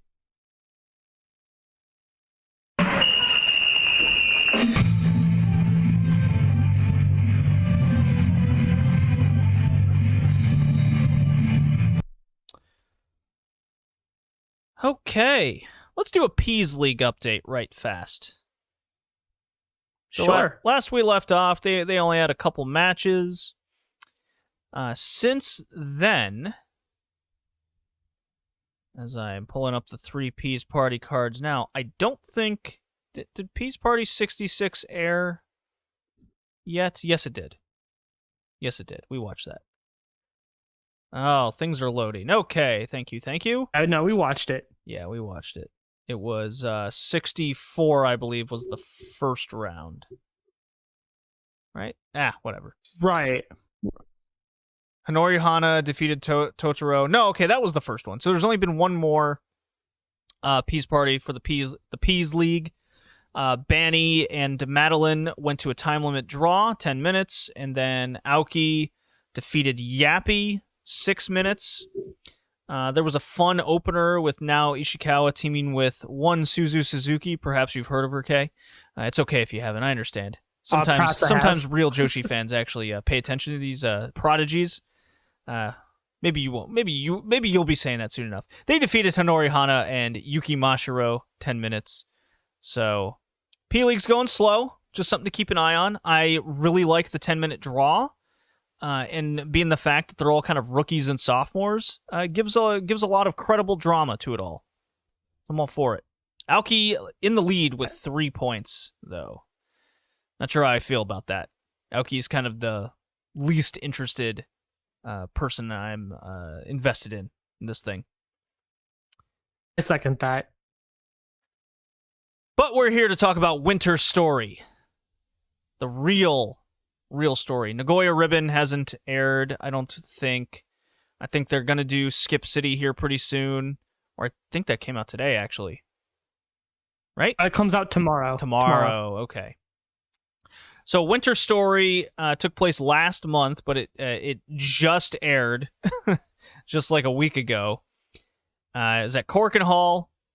391 in attendance, so kind of low. And I think a lot of that had to do with the curfew that was invoked and kind of people just not really the most excited to go anywhere at that point in time in mid-January, basically. Because the restrictions had just been tightened at that point. Right. Because they had done them going into January, but in parts of Tokyo, they restricted it even more so at that point. So the low attendance makes sense. Yeah. I don't think they could even have 400 people in that building. 404, I think 450 at this point was the limit. Trios match started the show. Mika Ano, Mochi Miyagi, and Tekla. Tekla back. Good to see Tekla. Time roster member Tekla. Yeah. Defeated the Ham, Sakushi, and Yappy. And Tekla is in full shit-talking Sakushi mode. She wants her Juku title. So they're building up to that before the Peas League comes to an end. Arisa Nakajima replacing Sari on this card, teamed with Yuki Mashiro. They defeated Ibuki Hoshi and Nao Ishikawa, despite Yuki. You know what? I won't phrase it that way. Yuki was trying her best. Arisa was a fool, being all angry old guard at the Comedy Dynamo, and used her as a weapon. How dare she let her old guard angerness come in here and ruin the good match? Despite that, they won. Yeah, exactly. He slapped her, too. How dare you slap the Comedy Dynamo? Oh, this is Arisa Nakajima. Who is she even? I don't know, some JWP wannabe. Probably not even friends with anybody. Dare I say, worst friends, not best friends. She's alone. She has nobody. I did like the backstage kind of promo segment where Arisa's like giving Yuki the business, and Yuki cannot wipe the smile off her face. It's the best because she's giving her the business. So apparently she's giving her the business, but also backhand complimenting her. So she's giving her compliments and she's giving her shit. And Yuki can't. And then the camera's trying to get her to say it. She just can't stop corpsing. It's the best. Right. They're like, no, serious face. And she's just like, oh, okay. And then immediately starts smiling again. It's like a child. She does the whole actor hand over your face thing to kind of go back to serious mode. Right. Like, it's so funny. It's great. I love Yuki Mashiro. Yeah. Ram Kaicho retains the Triangle title against Uno and Cherry. Cherry, full-fledged member of Joint Army now. Trio, I don't have much to say over that. Do you? Just black belt judoka Cherry, part of Joint Army. Yeah. Ram Kaicho with tutu gear and blonde hair now. That's a look. Her new gear is a look. I still don't know how I feel about it. Like, I don't hate it, but it's confusing. It doesn't match her face paint. Yeah, it definitely throws me off. Trios match, Aoki, Rina, Yamashita, the Broken Dump Truck, Totoro. They defeat the Frank sisters and Risa Sarah. And this is when we get post-match. Aoki is challenging Risa Sera. Aoki's whole gimmick is she's loud. And they're going to have a hardcore match for the Fantastic title. Having a 2 count only match. Oh, right, yes. They added the 2 count to it. Yeah. I do remember them saying that. And they made that official at the press conference a couple days ago. Yeah, I believe I heard it in the promo, too. Yeah. I don't know if it's a hardcore 2 count match or just a 2 count match, but it's Risa Sera, so expect hardcore. Yeah, Risa Sera's involved. I'm really leaning towards the no DQ element to it all. International Ribbon Tag Title match: Rebel Enemy Maiko Ozaki and Maya Yuki taking on Rina Shingaki and Tei Honma of Joint Army. 16 minutes 27 seconds. This match ruled ass. Oh boy, did it. Jesus Christ, Tei Honma. Talk about showing up. Holy shit.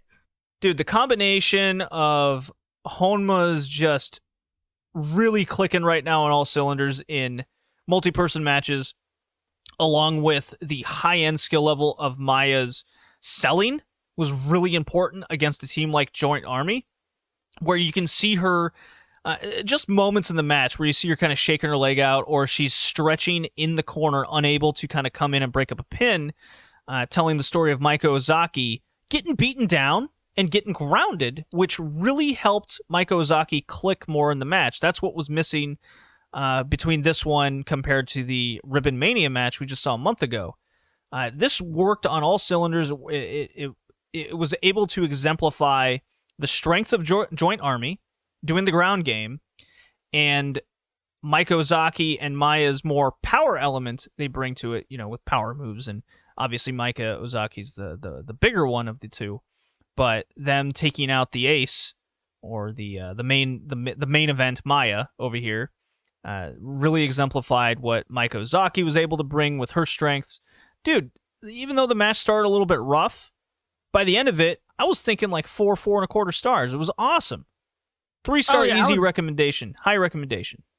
Oh yeah, I was at 4.5. I was like, holy shit, this is the best I've seen Maiko Ozaki. And I think the key here was she was playing from behind. Usually we see her being the dominant sort of powerhouse. Right. And this she was struggling. Or something, yeah. And she was struggling to lift up, and the match wasn't about her, it was about getting Maya in. And they just sort of isolate Maya and then try to ground down Maika. So it's a good strategy, and good God, Tei Honma and Maya. I need that singles match like yesterday. So yeah, they retained the titles, and not too crazy about the challengers. That came out afterwards. It's Joint Army's back for round 2. It's Cherry and Uno challenging. It'll be fine. I think Uno will hold up her end pretty well. Cherry is like hit or miss. Cherry can do the roll up. She's fine. I don't have a problem with Cherry. It's just a very oddball team. It's a very oddball team. Oddball look to them sitting next to each other. Yeah. And our main event, Ice X Cross Infinity title. Suzu Suzuki, the champion, walking in against the old guard that puts nobody over, cocky Tsukasa Fujimoto. I hate how you would phrase it that way. Listen, Tsukasa's put enough people over, and people using that argument can go shut the fuck up. What was 2020? Was her putting everybody else over? That was that. See, you're living in the past. This is 2021 now, where only the heavy veterans get to win now. I'm sorry. A year ago, I forgot how old that news is now. I fucking love this match. I think when you talk about me giving scores and me being generous, I gave this 6 stars. I don't give a fuck about my scale. I love this match. And because I love this match so much, I went back and rewatched their first match, right? The first Tsukasa and Suzu match. And 2 things came to mind just watching Suzu wrestle in that match. Boy, she wrestles so different now. Half the moves she does in that match, she doesn't do anymore. She does better moves.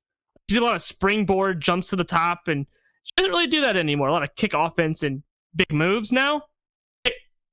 And remember when she used to do this wind up for her jumping high kick where she would crouch down then jump? Yes.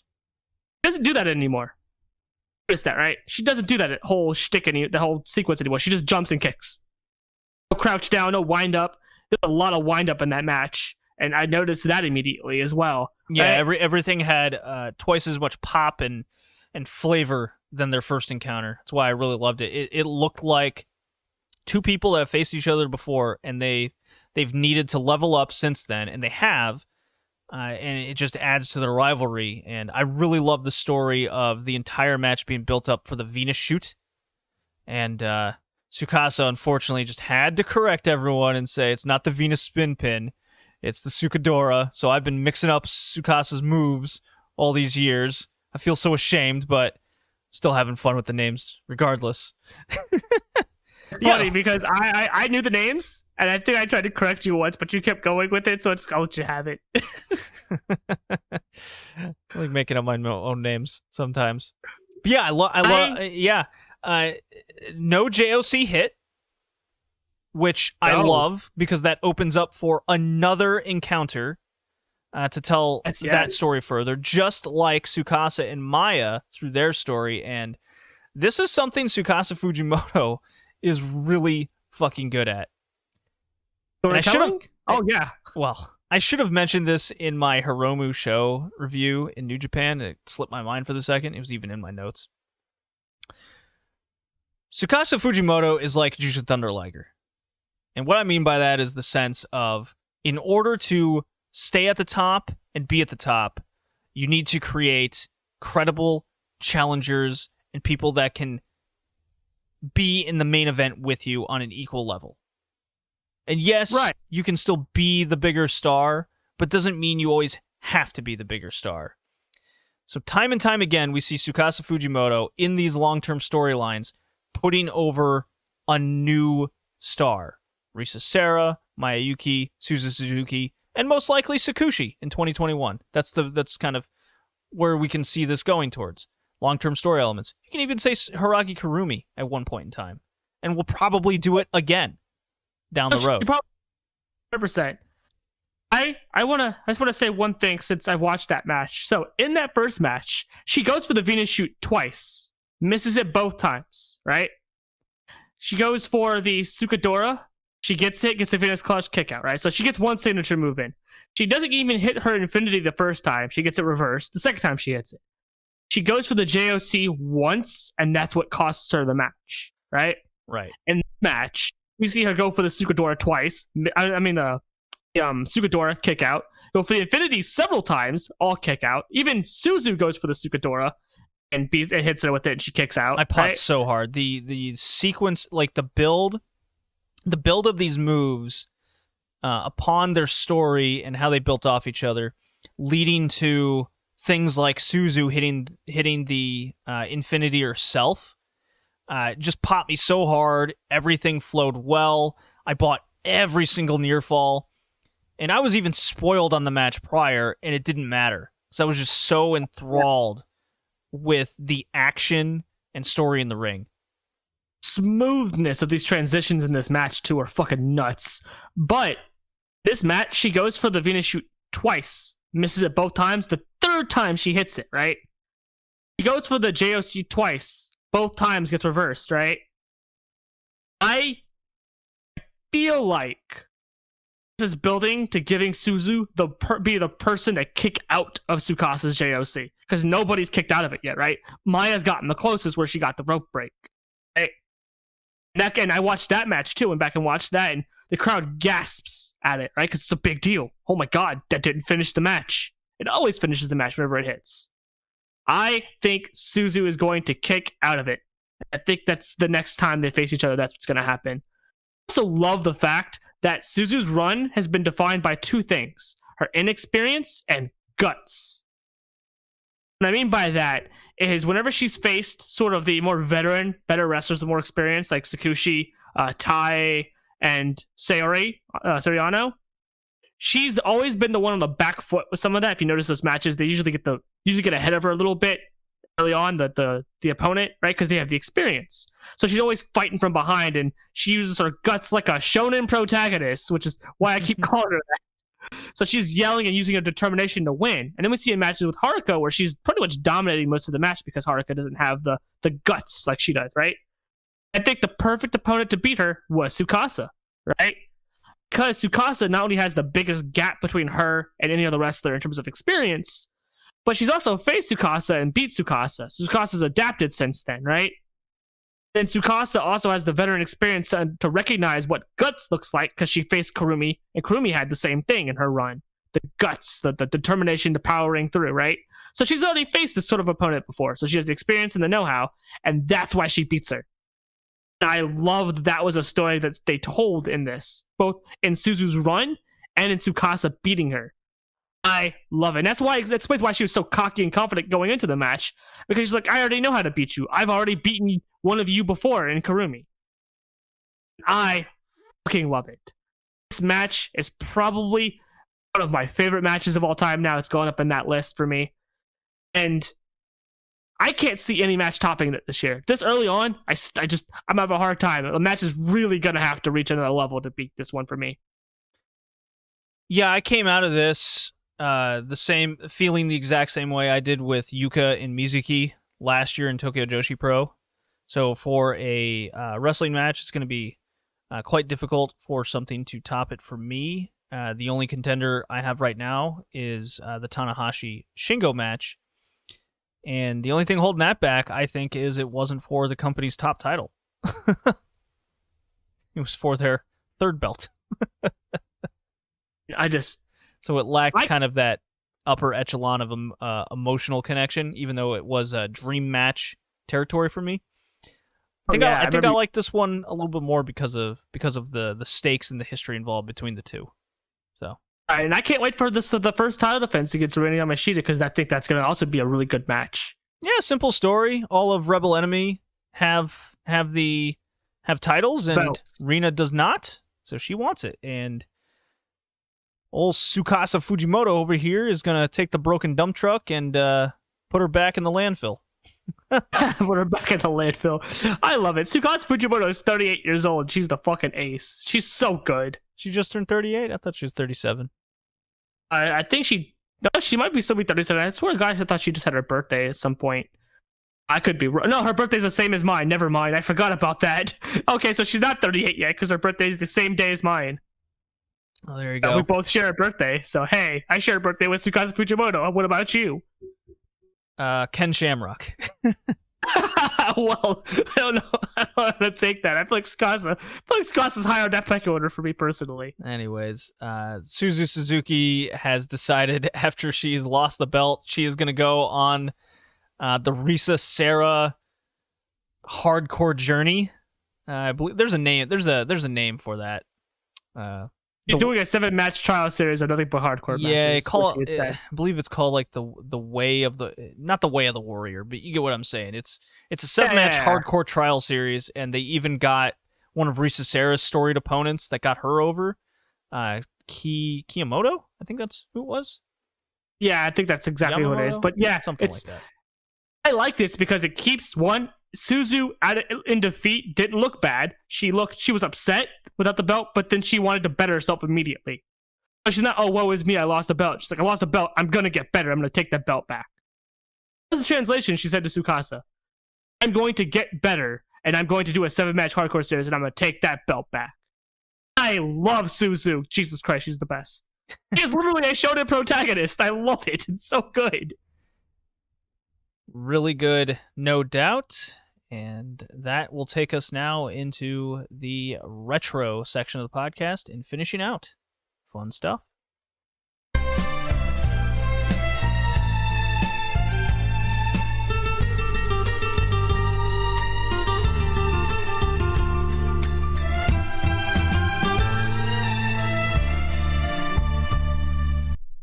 All right, Kay, it is time for the retrospective part of the podcast. My favorite part to talk about, besides all the Joshi stuff, of course.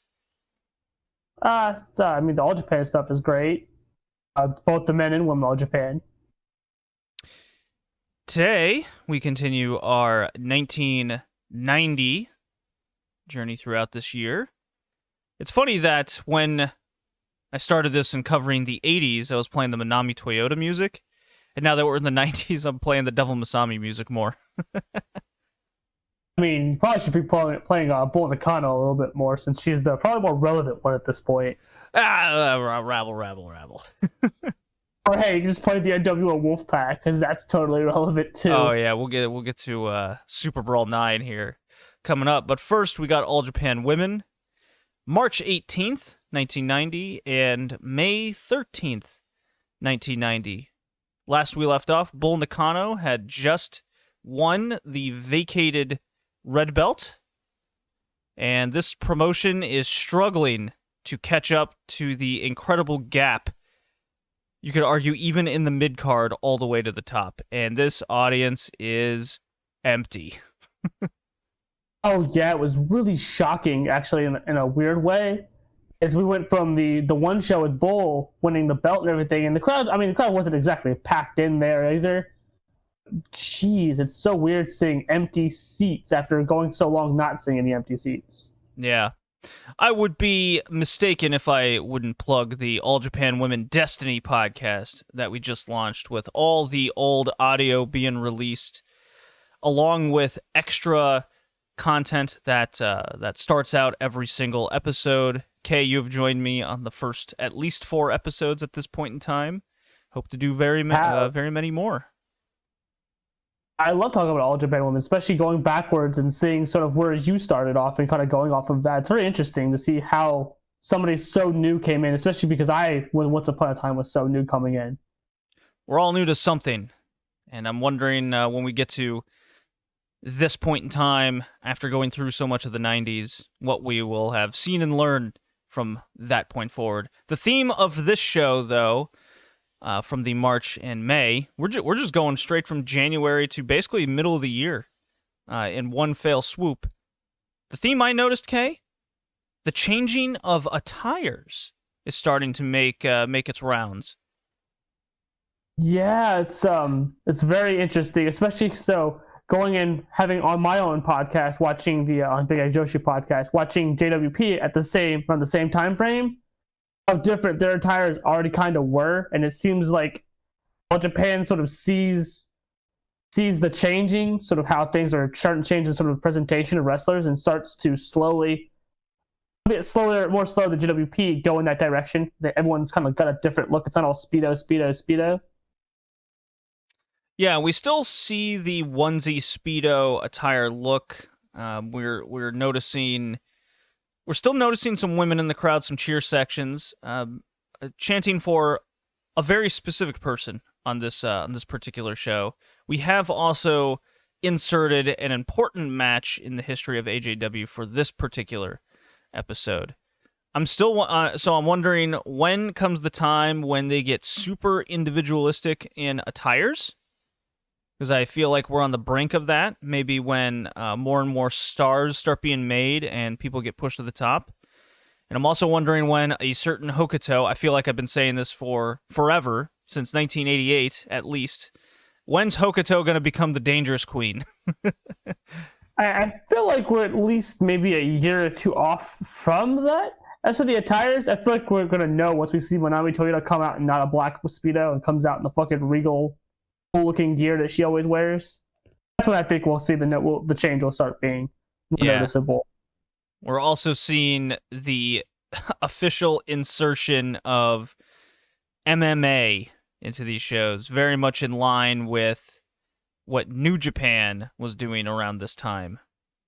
And I believe a couple other promotions as well. It's a very Japanese thing in 1990 that's starting. Yeah, JWP did the same thing. It's really weird.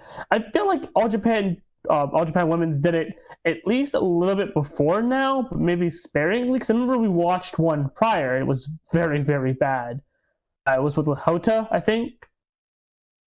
Yes. It's never good. It always looks really bad. And I dug a little bit into it, trying to figure out like why the women specifically were doing it. Right, because the men were because they wanted to show it as a martial arts, but why the women felt the need to also go the same route. And as much as the first reason is major reason. I feel like the other reason that's sort of slightly talked about is the fact that they were women, and so they were seen less than men even when they were more popular. They weren't getting the acknowledgement, so they felt like if they sort of treated themselves like the same badass level, they would get more acknowledgement. It is the era of the large shoulder pads showing more strength. It is that era. Right, it definitely is. So let's not waste any more time here. Bull Nakano and Bison Kimura. Bison making an appearance versus the Firejet duo of Nishiwaki and Yumiko Hota. Notice new moves being tried here, like Hota hitting a sit-out powerbomb. Nishiwaki absolutely whiffing on a top rope drop kick to Bison. I howled with laughter.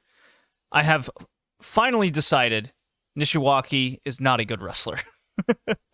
I feel like they've also decided that too, given how well she was booked in this match to pretty much just take a beating and do practically nothing. Yeah. Nishiwaki whiffs a crossbody as well in this match, led directly to Bull on the top rope on the other side of the ring, doing a leg drop. She jumped halfway across this thing. It is insane. And nails it to pin, you guessed it, Nishiwaki. I think it's safe to say Nishiwaki is super done at this point. It's really done, I think. I have never seen a wrestler miss a crossbody. Well, I think it was a crossbody she did. It's wide as she did it. Like, I believe it was Bull, right? It was Bull or Bison was standing in like the middle where you would normally land it, right? And she just went all the way to the rope. Shocking. I don't know how you missed that badly. I mean, it played into the finish. What I was noticing was she just missed the crossbody, and then she was just down for the count, and she was there just forever waiting for Bull Nakano to make that leap. It's pretty wild stuff. Nishiwaki is it's unfortunate they gave her a try. Obviously didn't work. We're kind of seeing her kind of eat some pins here to get other people over. I think it's also worth noting, Kay, that I'm wondering when we start seeing the introduction of the more Western style into the go-go-go style, so you start seeing things like finishers, more individualism in wrestlers' movesets. I wanna say, and don't entirely quote me on this, I wanna say we're gonna start seeing that about maybe 93, 94 is when we probably start seeing that. It's from the time of Big Egg and all the other stuff, when finishers and sort of having your own bombastic entrance song and entrance attires, and when those become more of a prominent thing for the big stars. Right. Yeah, it's going to be interesting to see the shift in presentation, both in ring and out, and physically for a lot of the wrestlers. And I think that's why a lot of people, when they go back and watch All Japan women, they kind of pretty much just stick to those years, and they don't go quite this far back. But there is some still really good matches, even without the extra additives, if you will. So Bull Nakano and Bison Kimura, they are on the same page, and they crush the Fire Jets. Next match is the 3 WA tag titles on the line. The champions Marine Wolves, Suzuka Manami and our girl Hokuto, taking on the team called Mint Showers. That's the team of Etsuko Mita and Manami Toyota. A very short-lived team. It's sort of weird how Toyota, Shimoda, Manami Suzuka, and Yamada would kind of pass around each other in different teams, almost like they were trying to figure things out with them. Oh, they absolutely were. Team, I had no idea. I had no idea this team existed. Yeah. This is when I kind of noticed, could this be the start of the new fresh gear starting in AJW? Here we see Hokuto and Suzuka wearing what I can best describe as pro cycling singlets, colored in black and yellow, along with the straight mat pro wrestling shoes. They're separating themselves from looking like everyone else. Yeah, it's definitely it's a very noticeable thing. They pop out, definitely. They come off as bigger stars as a result. Oh, yeah. The funny moment here in this match, see a theme of what I've been focusing on, is Mita coming off the ropes and doing the funniest looking short jabs like a Rocket Sock'em robot to Suzuka's stomach. Really funny stuff. Fall one is Suzuka hitting a backdrop driver to Mita, so it's just business here as usual. I must mention Toyota's left shoulder is heavily taped, and basically her arm is wrapped to her chest at first. That does become more and more loose. So, nursing an injury here. So she's wrestling this match with one arm, still hitting those ropes hard and hitting those front drop kicks.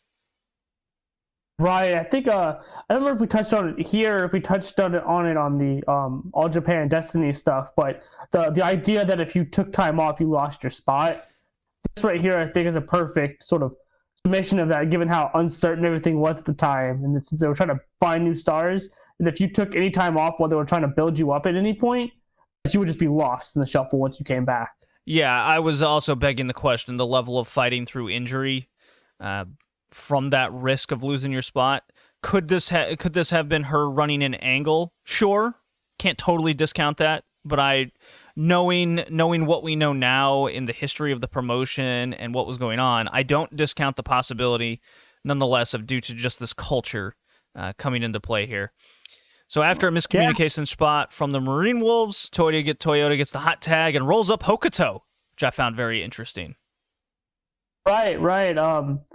I feel like this is when we start seeing the smaller push up of Manami, because I think they were high on her from the get-go with her Tokyo Sweethearts. They kind of left a lasting impression. They thought they were the next JBA. They weren't. Spoiler. At this point, we kind of already know that anyways.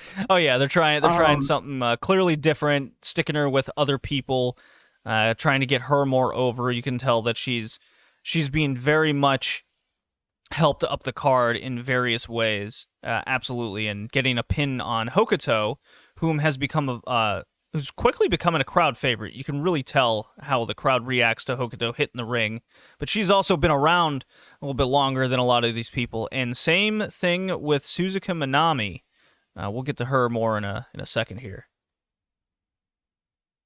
Yeah, with Suzuka, it always made me wonder why they didn't push her more. I feel like we'll probably see that eventually, why they didn't push her more, but looking back on it, she was popular, but didn't seem to get the same sort of attention that Hokuto and others were going to get at some point later on. Yeah, exactly. I did notice there was a cheering section specifically for Mita here on this day. But we'll move on to the third fall, which is super fucking fun. Toyota is on fire, doing moves that we've never seen before, so you can kind of tell what her appeal is.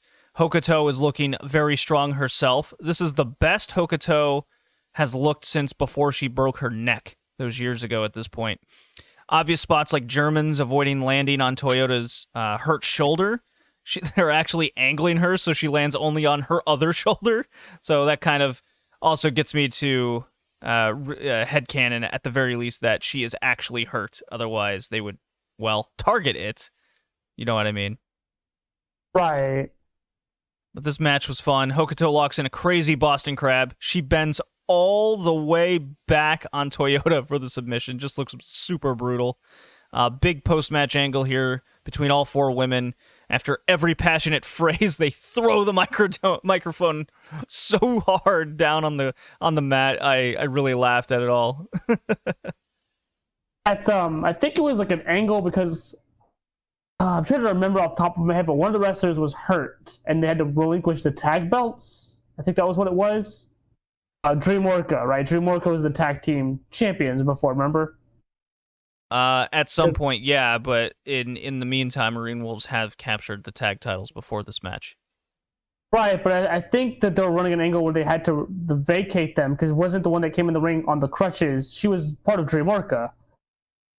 Yes. I'm blanking on her name. But I think that was the whole angle they're running, that Hokuto sort of left her to the side to team with somebody else and become champion and stuff like that. I think that was sort of the story I felt like they were going with. I was very confused because I didn't know that they had vacated the belts from injury. At least that's what I assumed this was, because she was on crutches and everything.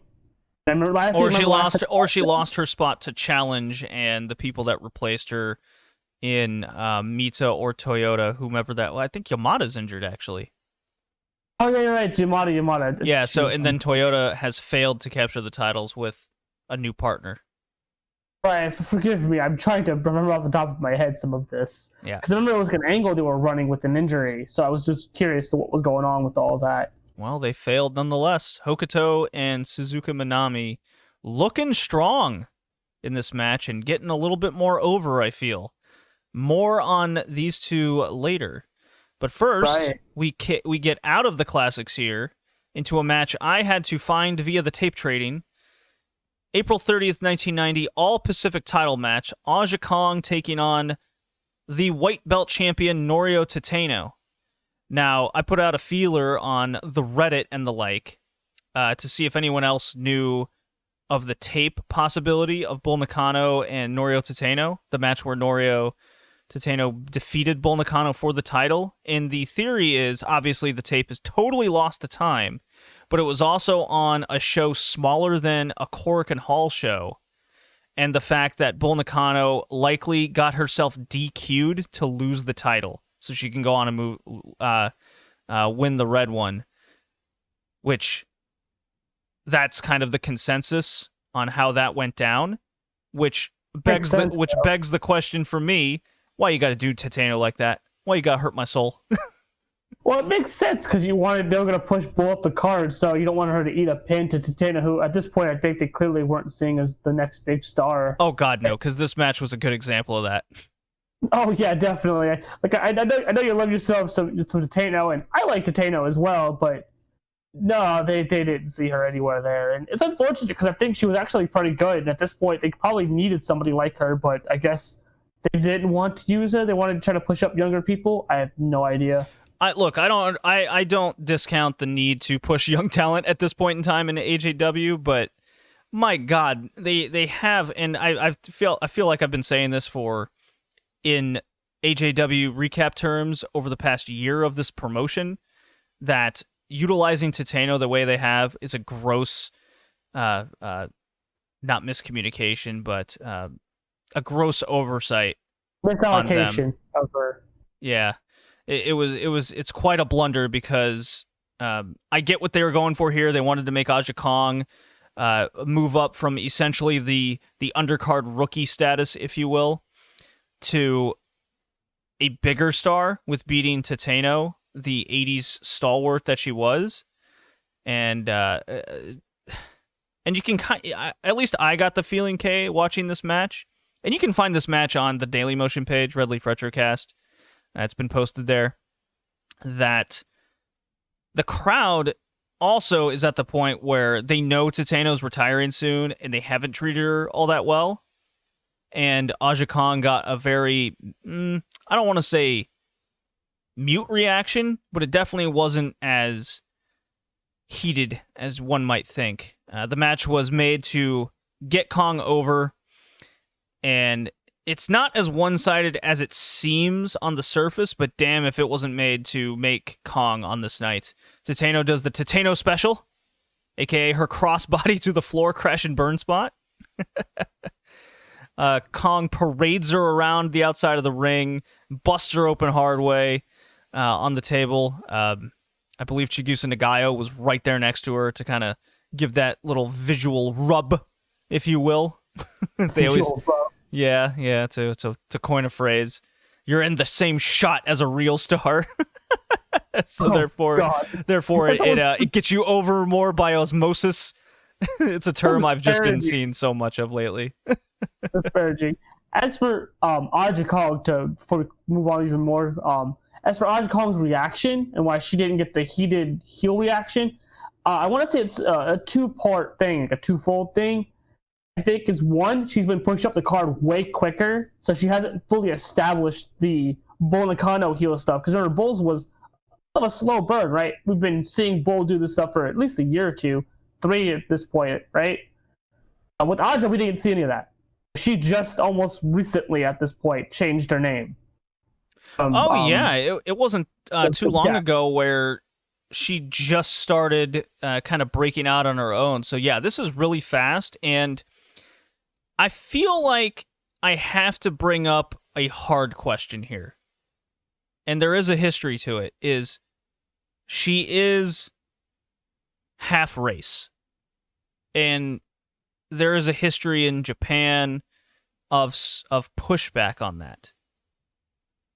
Could that? Yeah, I feel like it's a tough subject to bring up, but it shouldn't be ignored that possibly much of the audience wasn't a fan of that. And there is a history in Japan of half-raced people not fitting in. If I can be very loose about it, I guess, coining phrases. It's funny that you brought that up because it's very relevant to Aja Kong, especially her AJW time. It wasn't just fan reaction and why it was so easy for them to boo her as well as a heel. Though she did eventually win people over. People did eventually ignore that and like her. I think that became a vocal minority as we went throughout the 90s. Right. But at this point, it was very much, it wasn't even just the crowds. It was even backstage people. She would say in a Japanese interview that I had to get translated precisely given the nature of it when I was doing my episode on her. Right. She was starting at RCN. She wanted it to be a place where anybody could be there, be it if you're a full Japanese or a hafu or a foreigner or anything like that, because apparently also some foreigners weren't treated so well backstage as well. Oh, absolutely. Well, just not being... Medusa, your app wasn't getting much of you weren't getting much love backstage or much assistance. Like if you needed somebody to go get you some tape for like your arm or shoulder, you needed to go find it yourself or find somebody that was willing to help you. Because most of the staff didn't care. Right. Unless your name is Medusa or you came from the WWF, they didn't give a fuck. Because at that point, they kind of have to do something, right? Even if they don't like to. It was, and this is also like 80s, 90s Japan, so this stuff is like very, very much prevalent. These days, it's prevalent more in the older generation from what I've gathered. But it's very much why when she started RC and she wanted to bring in people like Ayaka Hamada, somebody who's not even Japanese. Mexican, yeah. She wanted to bring her in, and she trained her and everything. And why Awesome Kong came through there. Why she came through there and stuff like that, like a black woman, stuff like that, which was not seen mostly in the Joshi scene. Like the black women did not wrestle much in Joshi at all because they didn't want them there. It was crazy that she got opportunities like that. Like for the failures that RCN was, Aja Kong tried to make that a place where anybody could be, and I feel like her time, especially this early on, very much contributed to that. So I guess we'll start seeing Aja Kong whoop some ass and win people over from this point forward. At least you and IK can have a lot of fun watching her backfist people to the top. I love Aja Kong. Even now, grandma cookie baking, backfisting Aja Kong. Yeah. 2 kickboxing matches follow this. Bat Yoshinaga whoops some ass, whatever. It was junk. Aja Kong versus Medusa. It followed that. This went on forever. Medusa's whole... This is another phase of Medusa coming in to try to get the next star over. This seems to be a part of the playbook that AJW likes using. You did mention Medusa is kind of the only one with respect, I guess, because they have to. So they used her to essentially shoot kickbox fight Aja Kong to make Aja Kong look super strong. The problem is Aja Kong is not very mobile and not a shoot fighter. She is not a shoot fighter, while Medusa clearly has trained some in boxing or kickboxing none the least. It's a mess. Can we just skip this? Part of these. I think I want to say one thing about these. The worst part of these is how much of a sham they all are. Aja Kong, if Medusa wanted to, at several points could have just gotten dropped and the match would have been ended. But because they don't want to do that, and because the object of it isn't for Medusa to win, she had to pull punches and the ref had to get involved. And these things are a joke, and I hate them every time I see them. We saw the same thing with Hoto, where she was clearly getting her ass kicked in a kickboxing match because somebody much smaller than her. But the ref had to keep stepping in and letting Aja Kong or Hoto grab their head and put them in a headlock and stuff that's not MMA kickboxing stuff. Yeah, just always resorting to the clinch like they do in boxing. So, anyways, main evento, 3 WA tag titles on the line. The Marine Wolves are back, and they're taking on the Fire Jets. A big rivalry at this point in time over the course of the few years. May 13th, 1990. We're out of the March through April. So here we have yet another noticeable gear change. Suzuka has dropped the cycler gear. for a slick black and white singlet with cute little ties around the neck and chest area, while Hokuto is still sporting the heavy 80s perm with cycle gear. A little bit more individualistic for Hokuto as well. Nishiwaki has her green ties around her neck, green with frills, while Hota is sticking with the Crush Gals look. So everyone sticks out. This is the same outfit Nishiwaki wore when she got whooped by Bull Nakano for the red title. It's funny because I looked at this and after watching Cutie Suzuki had a very similar outfit, like, I wonder where they got the idea from. Right. Those people in JWP seem to be getting a little bit more over, and they're like, hell, well, that's a good idea. But especially when Cutie Suzuki at this point, because she's very much considered a very attractive, popular young woman, and they want to copy that style. Right. Nishiwaki pins Minami Suzuka with Fisherman Suplex after a hot start. Fair enough. Basically, the match continues at this hot pace, and the crowd is way behind the Marine Wolves here. This is the biggest reaction I have heard from the Marine Wolves ever in their existence. And noticeably, Minami Suzuka was getting the heaviest of cheers. Yeah, very interesting. Like I said, it's weird that they never did more with her. I'm just wondering if maybe we're going to see why that is later on. Seeing her reaction now and looking up a little bit and seeing that she was at one point pretty popular with the crowds, I wonder why they just never did much with her. Oh, just you be patient, Kay. I know something that they do with Minami Suzuka, and I haven't seen it, but I have read about what happens. Ooh, I think I know what you're talking about.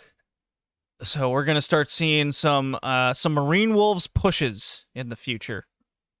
Always pay attention to those crowd reactions when you watch these things chronologically. It gives you a lot of context to certain matches and where they were. Which, side note, Yumiko Hota always making the finals and getting weird pushes and then backpedaling 4 steps backwards for a while. Never got crowd reaction.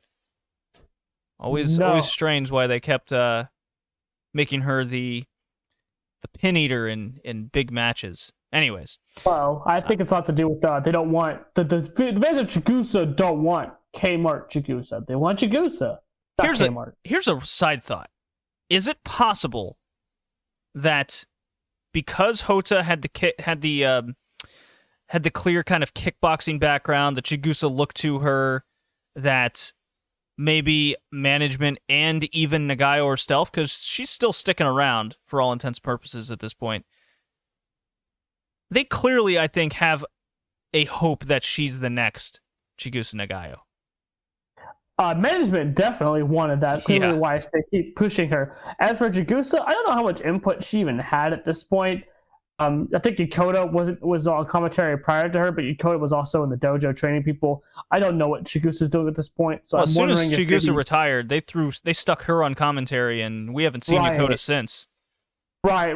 There's a good reason for that, because Chigusa brings in the sales, and they needed that. But I don't know if Chigusa had any at all involvement in the management or anything. I'd imagine, given the time, she probably had zero management involvement. Given, nowadays we see the management, the top wrestler will get involved a little bit sometimes. Back then in Joshi, I don't think it was so prevalent. Or at this point, I don't think it was so prevalent. All right, Suzuka clearly gaining steam with at least the women in the crowd is what I noticed, and then Hokuto gets hot tagged to mad crowd reactions. So this Marine Wolves team, they're going places.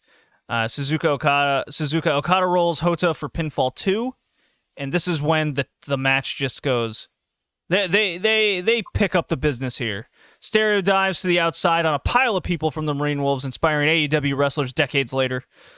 Just killing the business in 1990 here.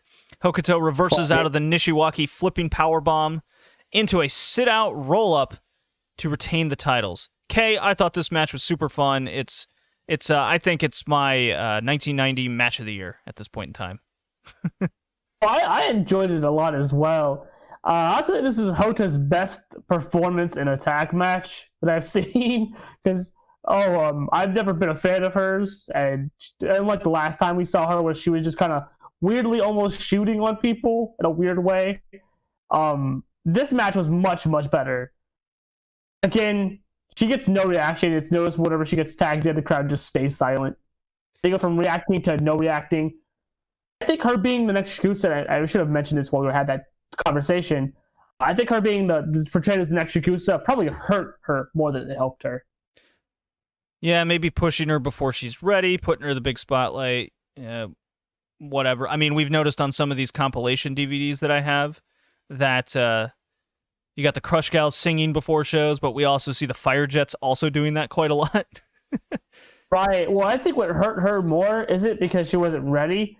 I think it's you can't replace Michael Jordan, right? Everyone likes Michael Jordan, but the next guy What are you talking about? LeBron James exists. Hey, Michael Jordan. He's not Michael Jordan. That's why the discourse is always divided, right? You can't replace the icon, and at this point, Shikusa is the icon. So what you got to bring Sting into this for?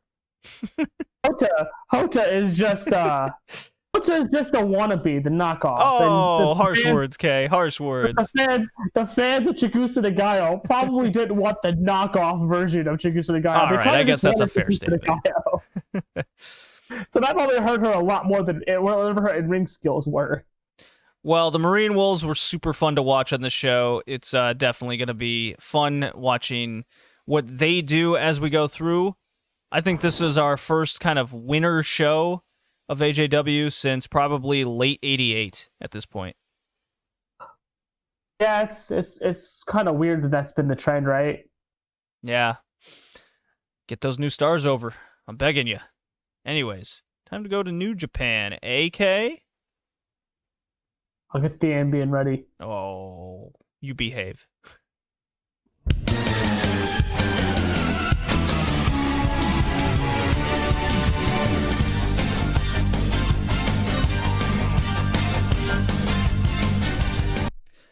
I think I'll play that Liger music to the day we stop doing this after the death of NWO 2000.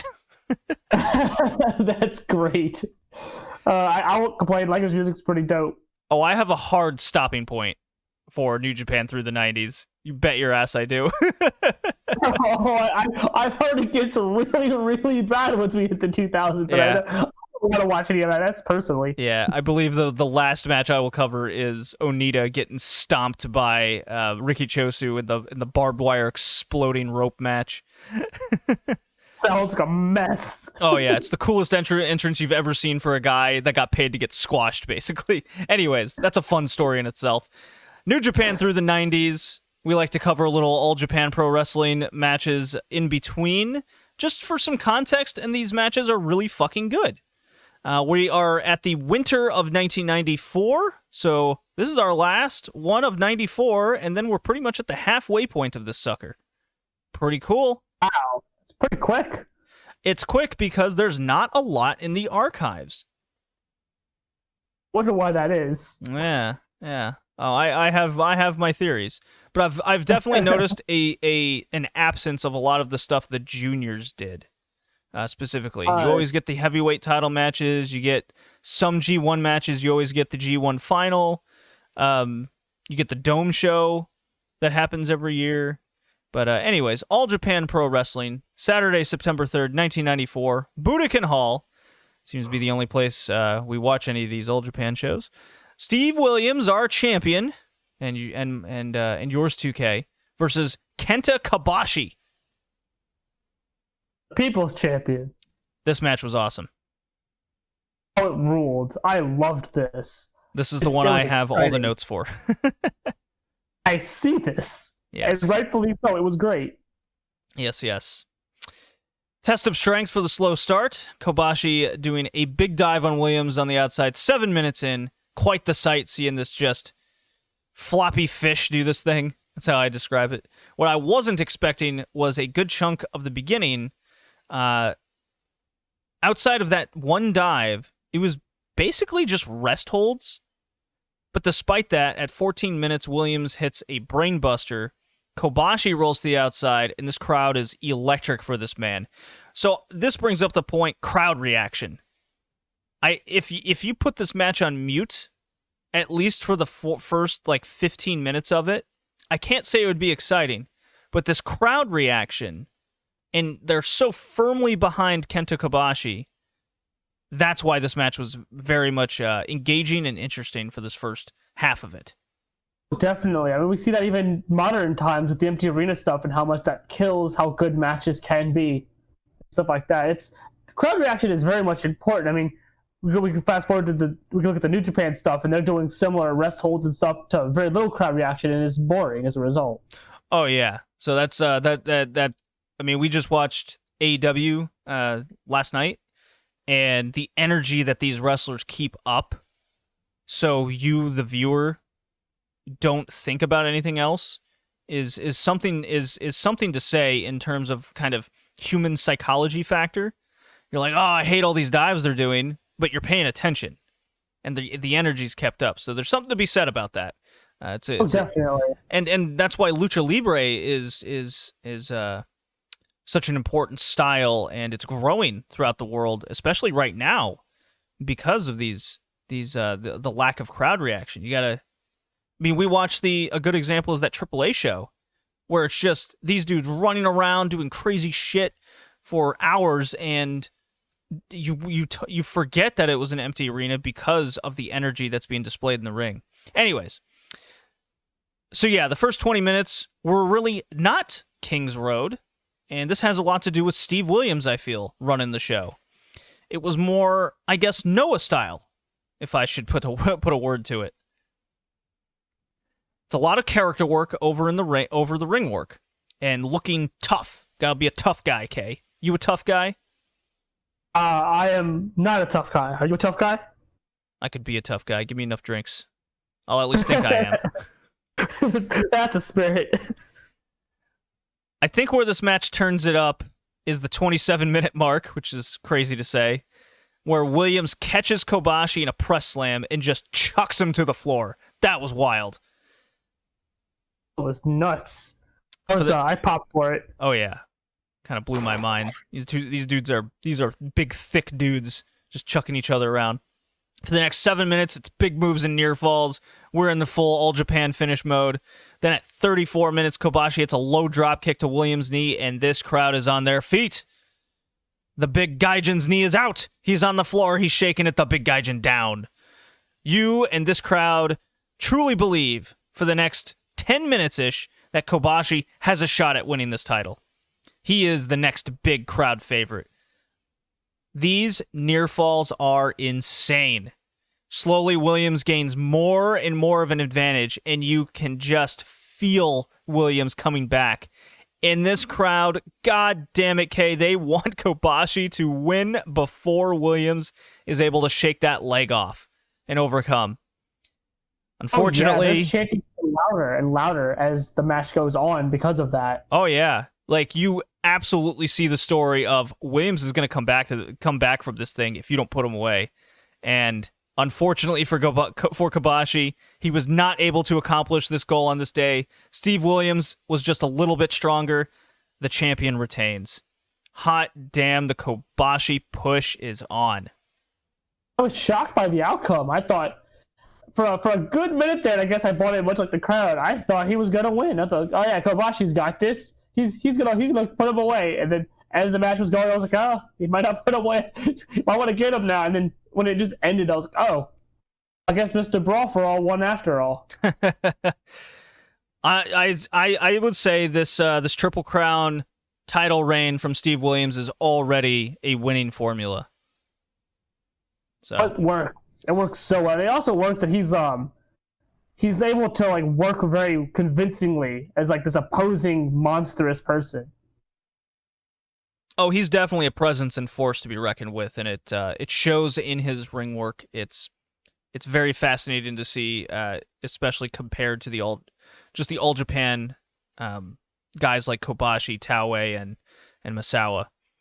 We move on to October 22nd, 94. It is the 22nd anniversary show. The team of Stan Hansen and Misawa taking on Kobashi and Akira Taue.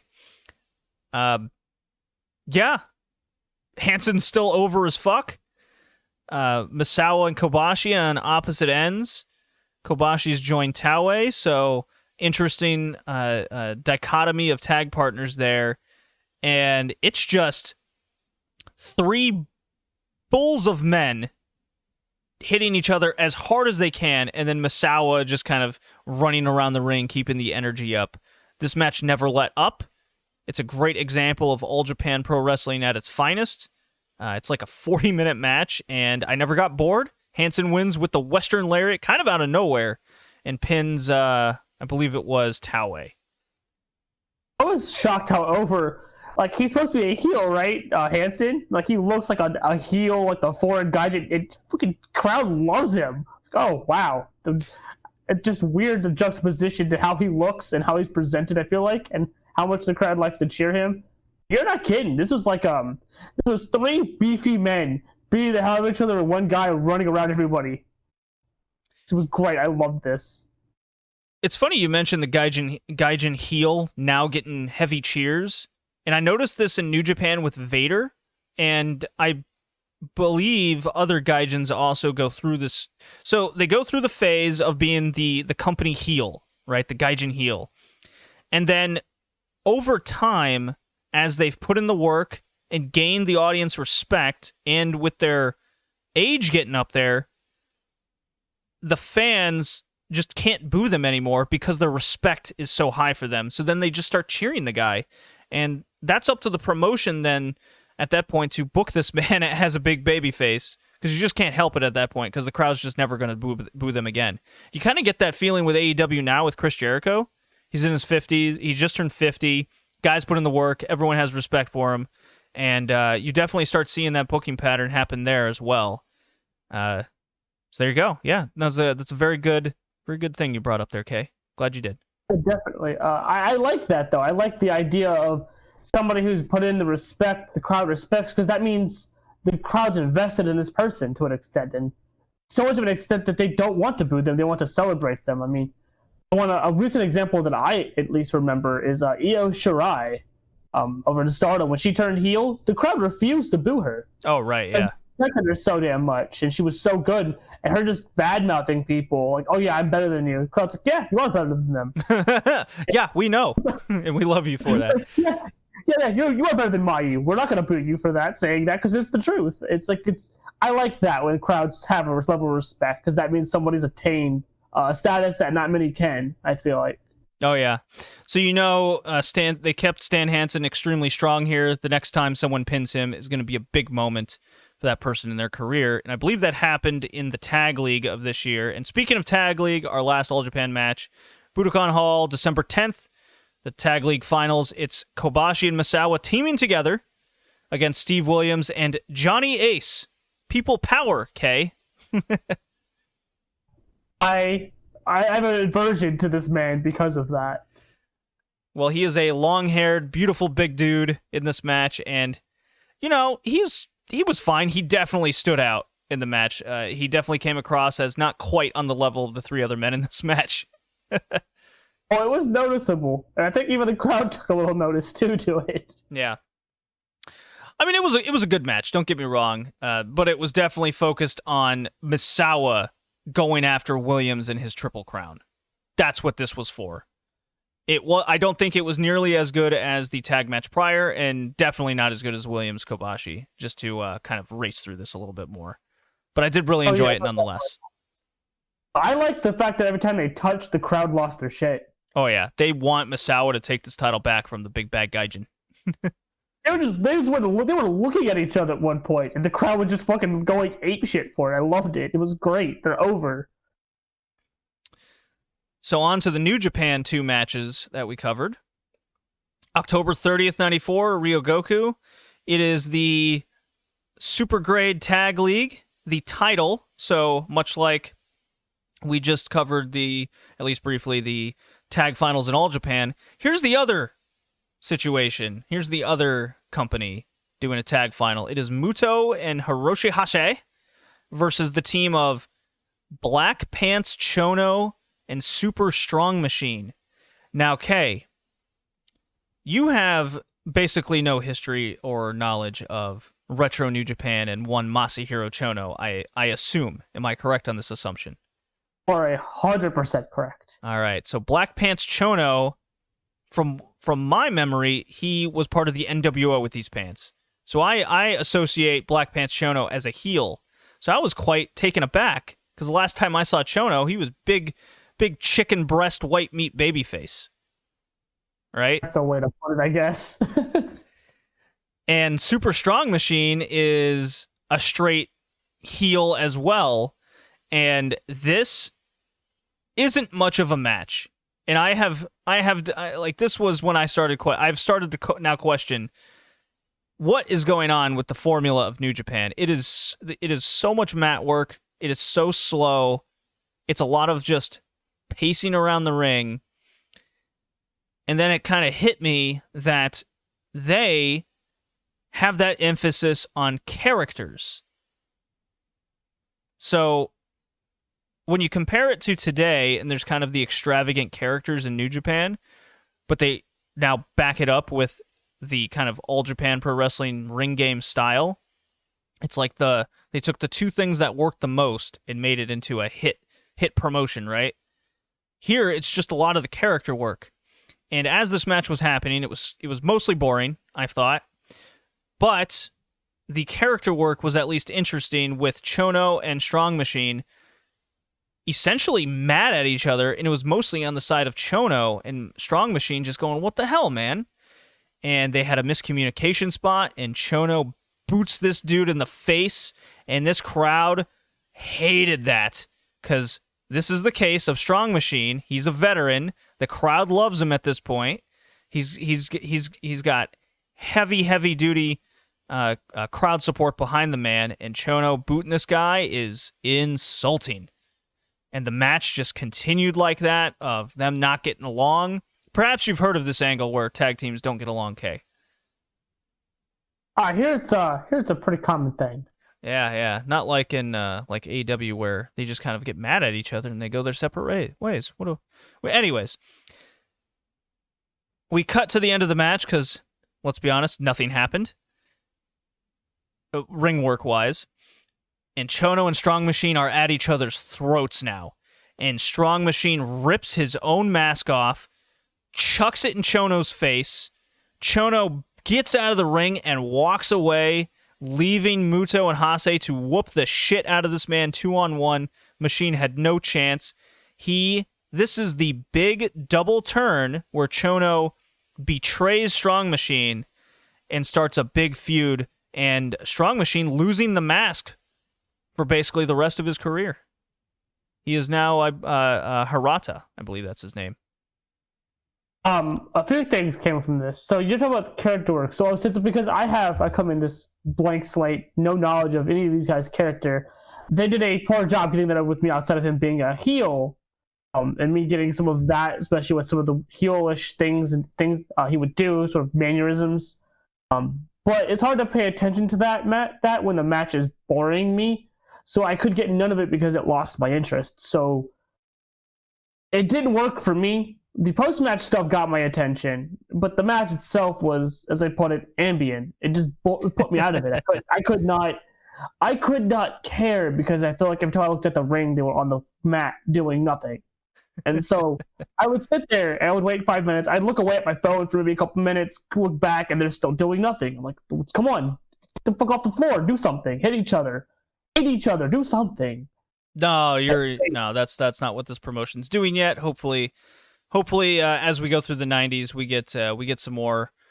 I'm looking at this more from the historical perspective, and I fully admit that the ring style is not the most exciting. So just I think it's safe to say that we find it kind of boring, but interesting history nonetheless. December 13th. Yeah, December 13th, 1994, Osaka. It is the IWGP title match. Shinya Hashimoto defending against Hiroshi Hase. Hiroshi Hase. Let me get the exact time on this match, actually. Just wanted to say that the guy's mask, Super Strong Machine, I kept being reminded of DDT's Satsudaga machine. Yes. That is. That was the funny thing I wanted to say, because I kept looking at what the fuck kind of mask that's Satsudaga machine. That is the parody. That is the parody, Kay. I know, but I couldn't help but laugh at that. So bear with me here, because I am curious how long this sucker actually went for. I think it was almost 30 minutes. Here we go. So Hashimoto defended the fuck out of this title. This is one of his more famous runs with the title. Here it is. Final Battle 1994, 29 minutes, 11 seconds. At this point in time, we saw Hashimoto defeat Fujinami in 6 minutes. That was a match I actually loved at Dontaku, but we haven't seen... None of these matches are in the archives, by the way. Fujiwara, Riki Chosu, Power Warrior, Chono again. Now we're here.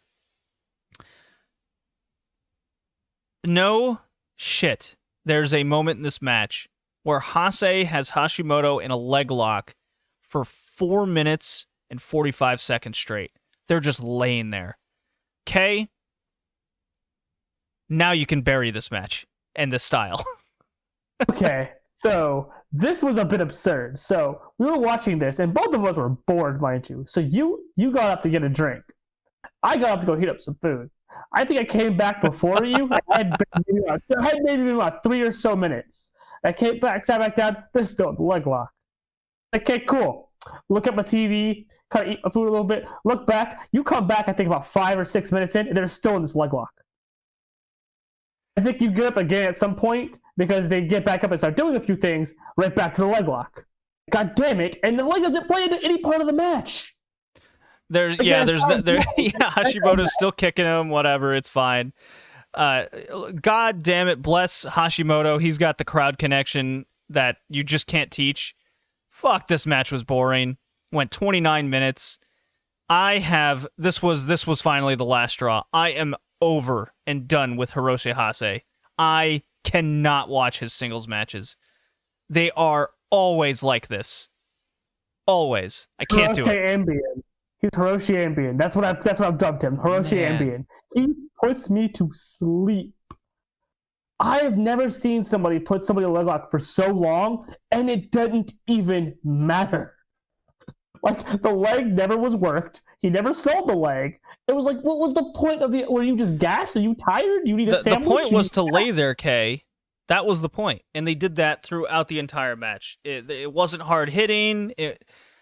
This is one of the worst main events I can remember seeing on this 1994 tour. And there's been some matches I have found very boring. This is definitely top of the list. So do not recommend this IWGP title match at all. And that does it for the New Japan run. I think it's safe to say All Japan definitely won this round. Oh yeah, by a landslide. That wasn't even close. But you know what's probably not going to win us over? Talking WCW Superbrawl. Run away.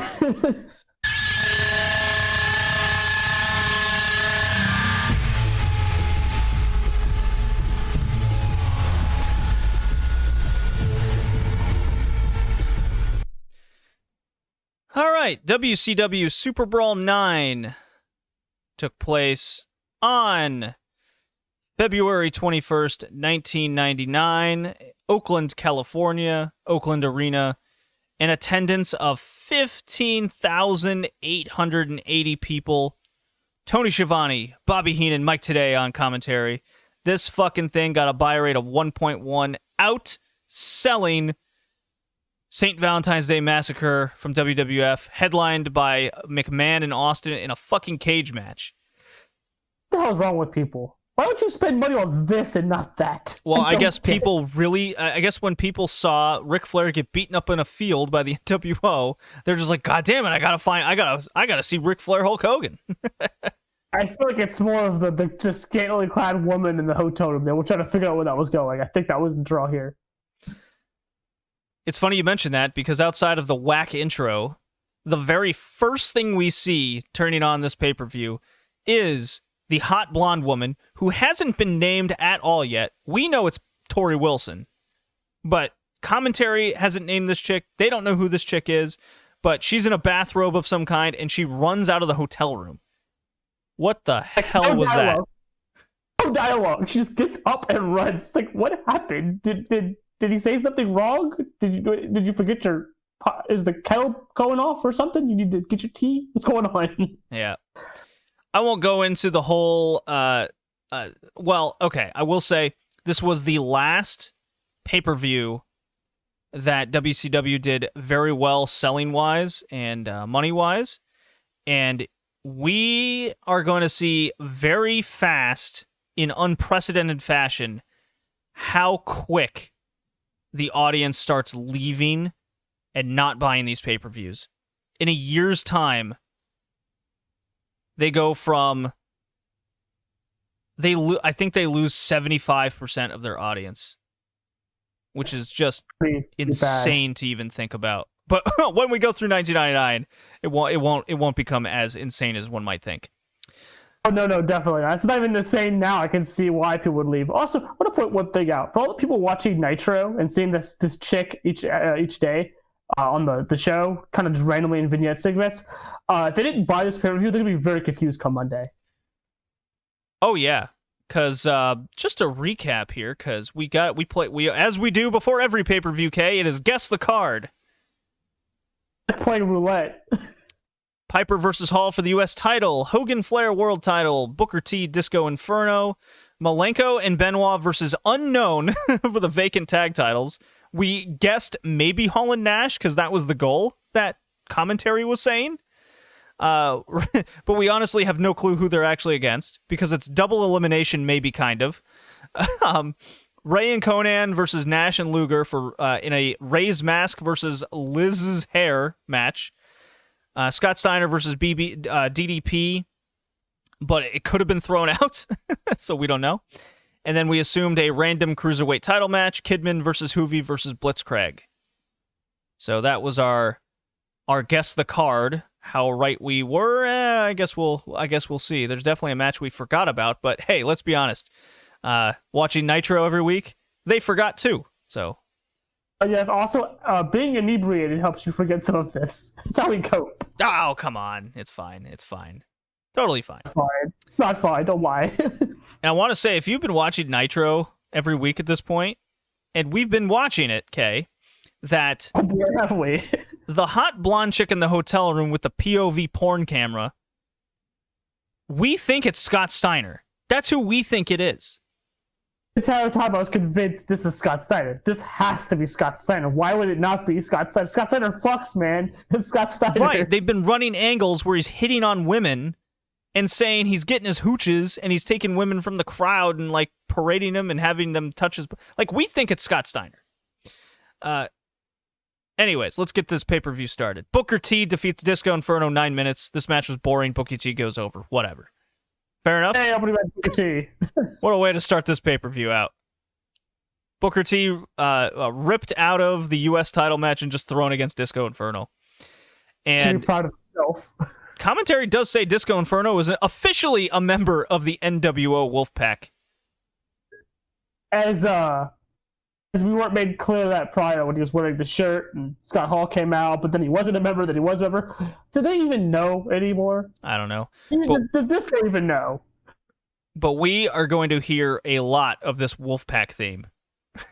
Oh boy, are we. Hey, did you know the theme was over and popular with the fans? Yeah, right. So, all right, at least we got a finish in the match. Fair enough, I suppose. Our next match is Chris Jericho with Ralphus taking on Perry Saturn. And Perry Saturn's in this fucking dress. He's got earrings and mascara on for no reason. And commentary tells us that there's a stipulation that if Chris Jericho loses, he will then have to wear a dress, and Saturn is relinquished from this stip. But never mentioned that anywhere on Nitro. They never mentioned this anywhere on Nitro that they were even going to have this match on the show. I love the stipulation. Or the stipulation. We're just informed this by commentary. Don't even know if it's true or not, because at this point we can't even go by commentary's word anymore. They don't even know. They don't even know. That much is clear. So they have this match, and then Perry Saturn takes out Ralphus. And we have to mention that Scott Dickinson is the referee. The one that's kind of screwed Perry Saturn in a horrible storyline? Yeah, I remember he was suspended and was very angry and wasn't supposed to be ref anymore. What happened to that? Did they ever talk about why he's back all of a sudden? Don't worry about it. He's just in there reffing this match. Perry Saturn gives him a Death Valley driver, gives Jericho a Death Valley driver, and then walks out. What the fuck? Yay! You like this outcome? We like this outcome. No, we like this outcome. Life's a drag, as Perry Saturn says, so he keeps the dress on, because I guess that's his way of staying over to an extent. It's a choice now. He chose to disqualify himself and walk out. Therefore, he's okay with the dress now. He can't be bad anymore about it. Yeah. So Dickinson emerges from his unconscious state, just rings the bell, DQ finish. Fuck off. Commentary said count out finish, remember? It was a DQ, but commentary said commentary's like, well, he's counted out. Like, bullshit he was. He didn't even count the one. Yeah. WCW Cruiserweight title followed this. It is Kidman taking on Chavo Guerrero Jr. Where did this where was this conjured up from? There was a lot of things on Thunder that we are just not being informed of. Yeah, why watch Thunder? I want to say one thing, and this is a reaction that I remember you gave when you saw Chavo come out first. Oh no, Norman Smiley better not be the other person. I was actually quite happy Kidman followed. So this match was actually okay. It was 8.5, totally fine, acceptable. The problem is that the cruiserweights are so far buried underneath the earth that no one could possibly care. I don't even know where they're announcing. I mean, outside of Thunder, why did Chavo even get the... Why is Kidman still champion? Isn't he hurt? Like, really hurt? Like, in several places? Ah, come on. We're reading dirt sheets. Don't worry about it. It's probably fake news. Okay, sure. All right. WCW vacated World Tag Team Title Tournament Final Winners Bracket versus Losers Bracket match. Benoit and Malenko versus Windham and Kurt Hennig. Yeah, Windham. My God, was this the worst tournament I can ever remember seeing? We have no idea who came from what side. Commentary can't tell us who they are. They don't know the rules. And Kay, I believe you got super annoyed because at one point I never heard this. And God knows I'm not going to go back and rewatch or re-listen. But did they tell us that if Malenko and Benoit win because they're from the losers bracket, that the tournament would start over? No. So they're using fighting game rules. In which case, losers bracket and winners bracket meet at the end, right? You lose, you get bumped to losers bracket, you get one more chance to win, right? At the finals, when the losers bracket person beats the person in the winners bracket, it's called resets the bracket. So you get another match. So what would have happened, or what did happen, is Benoit and Malenko won, therefore resetting the bracket and giving us another match between the two. Okay, so it's then a 2 out of 3 falls match in that case. Yes, and or a best of 2 falls, I should say. I believe I lost my shit because I was like, why would you do fighting games are 3 minutes. That's usually how much a round or a singular game will last, right? How the fuck would you do that with a wrestling match that's over 10 minutes? Anyways, at any point, like, that's absurd. It's absurd, and it never is going to work, and it obviously didn't work here. It was bad. I was getting so angry. Well, do you know why? I can see why you got angry. Do you know how long this actual first fall went? Oh, God, was it 15 minutes, 20 minutes? It felt forever. 19 and a half minutes. Yeah, 20 minutes. 20 minutes. Imagine if they did the second match at the same length. I would have pulled my hair out. Why? Who the hell on the intern team said, hey, there's this fighting game craze going on? They're doing these tournaments this way. We should do our tag tournament that way. Why? Why? I guess Street Fighter was in their minds. So yeah, Malenko and Benoit win the first fall. Very boring, very mid-1980s NWA style match. It's just, there's no heat to this. You can tell the crowd is like, okay, so we got 4 dudes here. No one's over. Benoit throws some good, at least Benoit throws some good chops. Hennig has some funny bumps he throws in, but mostly the match is just existing. And then once they get that first fall, they immediately go to the second fall with Hennig tossing Windham a belt, cracks Malenko with the belt, chokes him out a little bit, hides it from the ref. Ref counts 3, hands the belt back to Hennig, and they win. Windham and Hennig are the new tag champions. The first time you have seen the tag titles watching Nitro. The absurd part of this was they were supposed to have a 5-minute infraction period between these two matches. Oh yeah, no, forget that. That didn't happen. I'm glad they skipped that because I had already downed my drink watching this first match because I was like, fuck this, why are you doing this? Because the minute they said, oh yeah, if Malenko and Benoit win to reset the bracket, oh, Benoit and Malenko are winning. We're getting 2 of these matches. Why do we get 2 of these matches? Oh, boy. The first one was awful. The second one was even worse because it was just as stupid, but at least they made it short. I hate this company. Well, it only gets better from there because for the rest of the night, we only hear, outside of one match, the NWO Wolfpack music because, Kay, I'm not sure if you're aware of this, but there was a storyline in 1998 of the split of the NWO Black and White. The Hogan, I may have heard of it. the Hogan Company against the Nash, Luger, Randy Savage, Sting. They all join their own little offshoot faction called the Red and Black Wolfpack. So yeah, the irony behind Sting joining an NWO split. Yeah, what a winning formula that is. Well, Hogan, just catching you up, Kay. Hogan does his whole I'm quitting the business, retiring, and running for president publicity stunt. And of course, when he comes back, the figure poke of doom. Hey, this Wolfpack thing is way over. It's mine now. I'm joining. So that if song's over, brother. that song's over, it's mine now. Because you noticed they're all wearing the red and black, while everyone who's not over or the Beast, is when we officially have the B Squad, they come out to the original NWO Black and White stuff. The song and the clothes. It's hilarious. Like, well, hey, this red and black stuff was over, even though we didn't do shit with it. It was a cool song and a cool look and everything. It's mine, brother. Taking it. So keep that in mind. Elizabeth's hair versus Rey Mysterio's mask tag team match.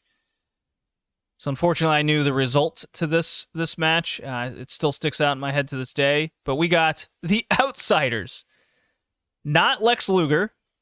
Because apparently on Thunder, Lex Luger has torn his bicep. So instead of running some story or get a B-Squad member in there where Conan and Mysterio can kind of beat him up for a while, nah, they throw Scott Hall in there with Nash. Luger and Elizabeth are ringside. Conan and Mysterio are just punked out this entire time. Nash and Hall could not give 2 shits less. They're fucking around. They're like 3 times the size of these dudes. They don't care. You could clearly tell that they know they're winning. And at the very least, they do some hope spot. Just cutting to the finish here. Rey Mysterio does a quebrada. His knee brace hits Nash in the head. Okay? And knocks Nash out, allegedly. Scott Hall hits the ring. Outsiders edge the Mysterio right on his fucking head and neck. And just pulls Nash on him to pin him. Terrible finish. An unconscious Kevin Nash pinned Rey Mysterio. Even unconscious, he puts himself over. So Rey Mysterio, after 11 minutes, and eats the pin. Takes off his mask to Nash and Hall. Just taking the piss out of the whole situation. Rey Mysterio, a handsome young man of... looks like he's 18. And Nash just goes, he makes the motion, and you could read his lips. Hey, put the mask back on, but ha ha ha. Lucha He's Libre. probably better looking and gets more women probably than Nash's old Santa Claus looking ass. Yeah, this was a Bischoff idea. He always wanted to take the mask off Rey Mysterio and all luchadors, and he finally got his wish here. So... yeah, fuck Bischoff for that. Rey Mysterio looked so upset, too, when he was walking out. He looked like he was just over it. Oh, everything. yeah. It's either take your mask off or get the fuck out kind of situation. So that is that. I guess we get to look forward to, I think it's the Natural Born Thrillers. Anyways, I guess. don't worry I about know. it. Don't worry about it. I won't. My favorite match on the entire show is Scott Steiner, TV title on the line, to Diamond Dallas Page. In my opinion, Kay, the best built match for the entire pay-per-view. The best built match for the wrong reasons. Well, look, Listen. Buff Bagwell's ringside. He's playing the heel. I like this duo of Steiner and Bagwell. They are ridiculous. I was so afraid. So all of 1998, it was Scott Steiner ducking matches against Rick Steiner. Okay? They, no shit, went like 3 pay-per-views to not have the match. They would plug the match, they would build up to this pay-per-view match, and then not deliver it on pay-per-view. I was so afraid that they were going to do the same thing here with Diamond Dallas Page when I saw that whole lawyer skit. But nonetheless, they did deliver the match. They had a nice little brawl. There was heel interference from Bagwell, playing a nice little heel outside. Scott Steiner looked awesome. The people were very much behind Diamond Dallas Page. They did a little heel tactic at the end. Steiner got the recliner on Page and put his ass away. I thought this was a good little 14-minute match. Got the heel mega over. They did a whole stretcher job with Page afterwards to make Steiner look like the real deal. I approve. I like this match. I also like the build even more because Scott Steiner, the meme, is the best thing ever. I think I coined a new thing when we did the stretcher job. Scott Steiner, he fucks and he murders. I like it. WCW US title match, Scott Hall versus Roddy Piper. This match was abysmal. Piper can't move. All they can do is brawl. Scott Hall beats him by cheating foot on the ropes. Whatever. Also, double duty Scott Hall here. You can tell which match it was putting the most effort into. Yeah, double duty Disco Inferno too. Oh, who gives a fuck about Disco? He's just a second at this point. Ugh. He was also in the opening match, so he had plenty of time to not be exhausted. Yeah, this is depressing watching Piper hobble around the ring at this point. Goldberg versus Bam Bam Bigelow. I swear they plugged this match, but we just completely forgot. Well, that's because it hasn't been brought up on Nitro in weeks. I know, because they mentioned the whole Goldberg likes animals thing, and Bagwell or Bigelow was calling his mom like a whore or something, or a dog or something. Yeah, he was going to put a collar on her and let her pee in the field or something. Walk around the block or something. It was something to that effect. I mean, they were definitely plugging this match, but Jesus, I couldn't remember. I guess it's because I didn't care anymore because they've been building this for how long now? They've been building it since Bigelow showed up on Nitro right before World War III. So it's been like 5 months, and they keep teasing it, but they never delivered it, right? Or they made it a 3-way and Nash would get involved or DQ, and then they just it felt like they dropped it because it's been like at least 2 weeks on Nitro where they just haven't even mentioned it, and Goldberg hasn't been on TV. So here we are at the pay-per-view, finally getting the blow-off, and they have a bad 11-minute match. It was awful. It was... One, Goldberg should never be going 11 minutes. No. It's very obvious he should be going 11 minutes. And I feel like Bigelow was got gassed early, it felt like, as well. So this match was bad. Yeah, it wasn't good. It was very, very rough. I mean, it was fine, I guess, but I didn't care for it. It just wasn't worked well. There was no heat behind it. Look, they should have had this match months ago. Yeah, agreed. Because, I mean, they were... When I came into watching Nitro with you, they were building it with the fucking Surge Machine and all that stuff, and it's been forever since then, it feels like, and all of a sudden now we've got the match? Just kind of out of nowhere. After Goldberg has been screwed off his belt, and Taser Chan he's been victim to Taser Chan multiple times, and made a mockery and a joke of by the NWO. It doesn't matter anymore, I guess, to him, but it matters to us, the fans, so... He's just lame. Goldberg's lame at this point. Oh yeah, they've totally botched this dude. At least the crowd still likes his entrance and everything, and he almost drops Bigelow on his head from the jackhammer. So, yeesh. But to be fair, Bigelow is a big dude. Oh yeah, don't worry. He would do that later on. As he got much older, he would drop people on their head with this move. He just stopped doing it, by the way. And our main event, WCW World Heavyweight title on the line. Hollywood Hogan coming out to the Red and Black Wolfpack music, taking on Ric Flair. Okay. So, Michael Buffer does the entrances. Two of the biggest, wrestlers of all time, etc., etc. He does his spiel. The bell, the bell ring, very extravagant. The crowd's into this immediately, so you can kind of tell how over these two were. Shocker, Hogan and Flair were over at one point. Bell rings, and they fucking go to war. It was actually good. They put their working boots on. Flair spitting at him. Hogan is taunting the crowd. He's throwing his headband at him. They're brawling on the outside. Chops, big punches. Flair gets busted open because the day ends in Y. Chigusa Nagayo was like, fuck yeah, me and Ric Flair, we're blood buddies. Blood buddies. Flair's hair's going all crazy. I was like, this match rules. This isn't like WCW. Am I out to lunch here? Am I out to lunch on this, K, thinking this match was awesome? This match was great, but then it hit me, Hogan's going over. And Flair probably made him put his working boots on for it. Because I don't think I've seen Hogan, since I've been watching with you, I don't think I've seen Hogan put this much work into any match. Oh, God, no. So I get the feeling the discussion was, I'll put you over, but your ass is going to work for it.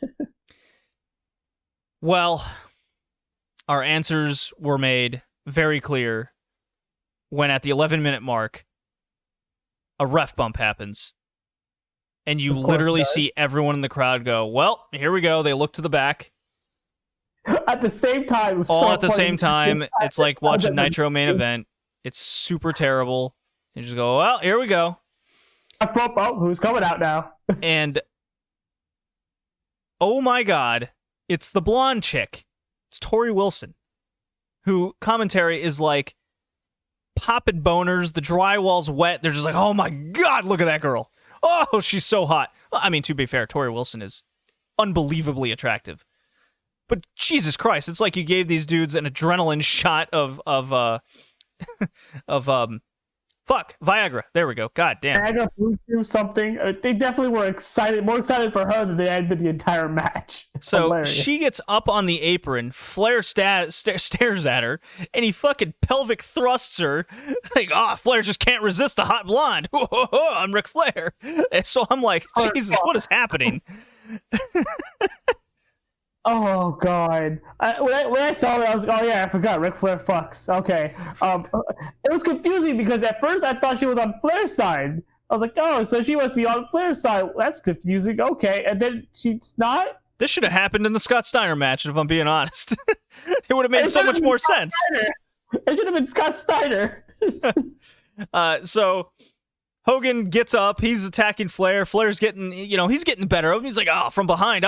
His dick's hard. He's ready to go. He's like, fuck yeah. I got to beat this Hollywood Hogan guy and give me some hot blonde action. And so as he takes out Hogan a little bit, dude in a fucking mask then walks down the alleyway. And he's got fucking Taser Chan with him. Taser Chan's back, Kay. Yes, Taser Chan. The reappearance of Taser Chan. Jesus Christ. Taser Chan with the mask dude hits Ric Flair with the taser. So we got Starrcade. We are 3 pay-per-views in a row with Taser Chan. Listen, every time I see Taser Chan now, every time I see a taser in wrestling, period, I get a pop now. I blame Nitro for this. This is straight parody at this point. So Taser Chan takes out Ric Flair. Hogan pins his ass. They're all celebrating. The hot blonde starts caressing the masked dude. Hogan kind of taps the dude on the shoulder. Masked dude takes his mask off, and it's fucking David Flair.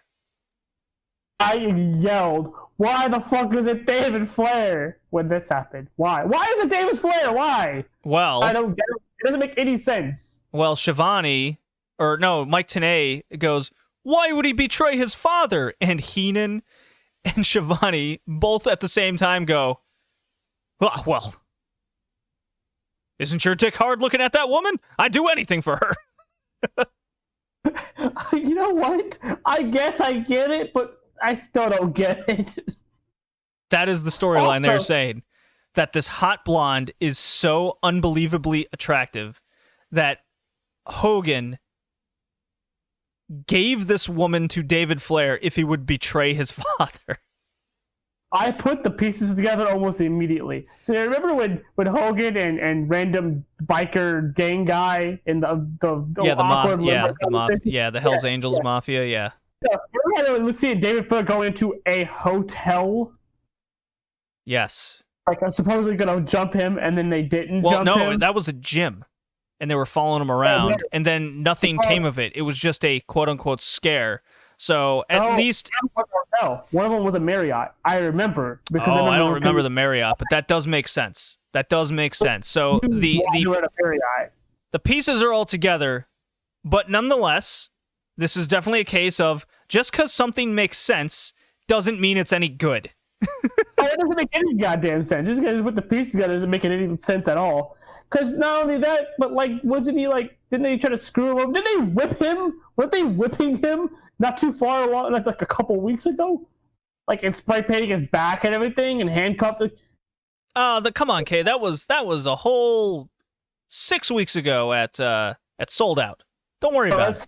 It's silly me. The power of boners overcomes, I guess.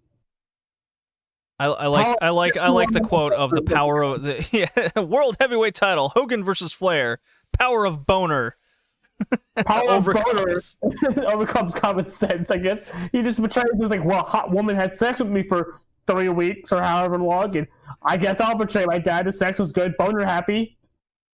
Boner happy. Dad, you couldn't give me that. Dad, you never gave me a boner. Yeah, they never make me boner happy. This woman made me boner happy. Oh man, got the laughing boner. Got the laughing boner back. Here, got it back. Yeah, there you go. There you go. Return the laughing boner. Jesus Christ. So yeah, Superbrawl 9. It was absolute of an ass pay-per-view. The build was ass. Everything's ass.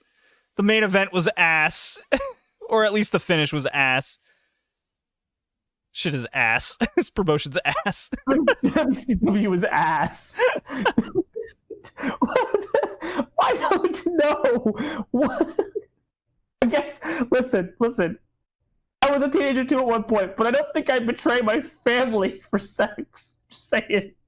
I don't feel like that's a logical thing, but I guess when you're David Flair, I mean, just look at his face. I guess he doesn't get very women anyway, so he's boner happy.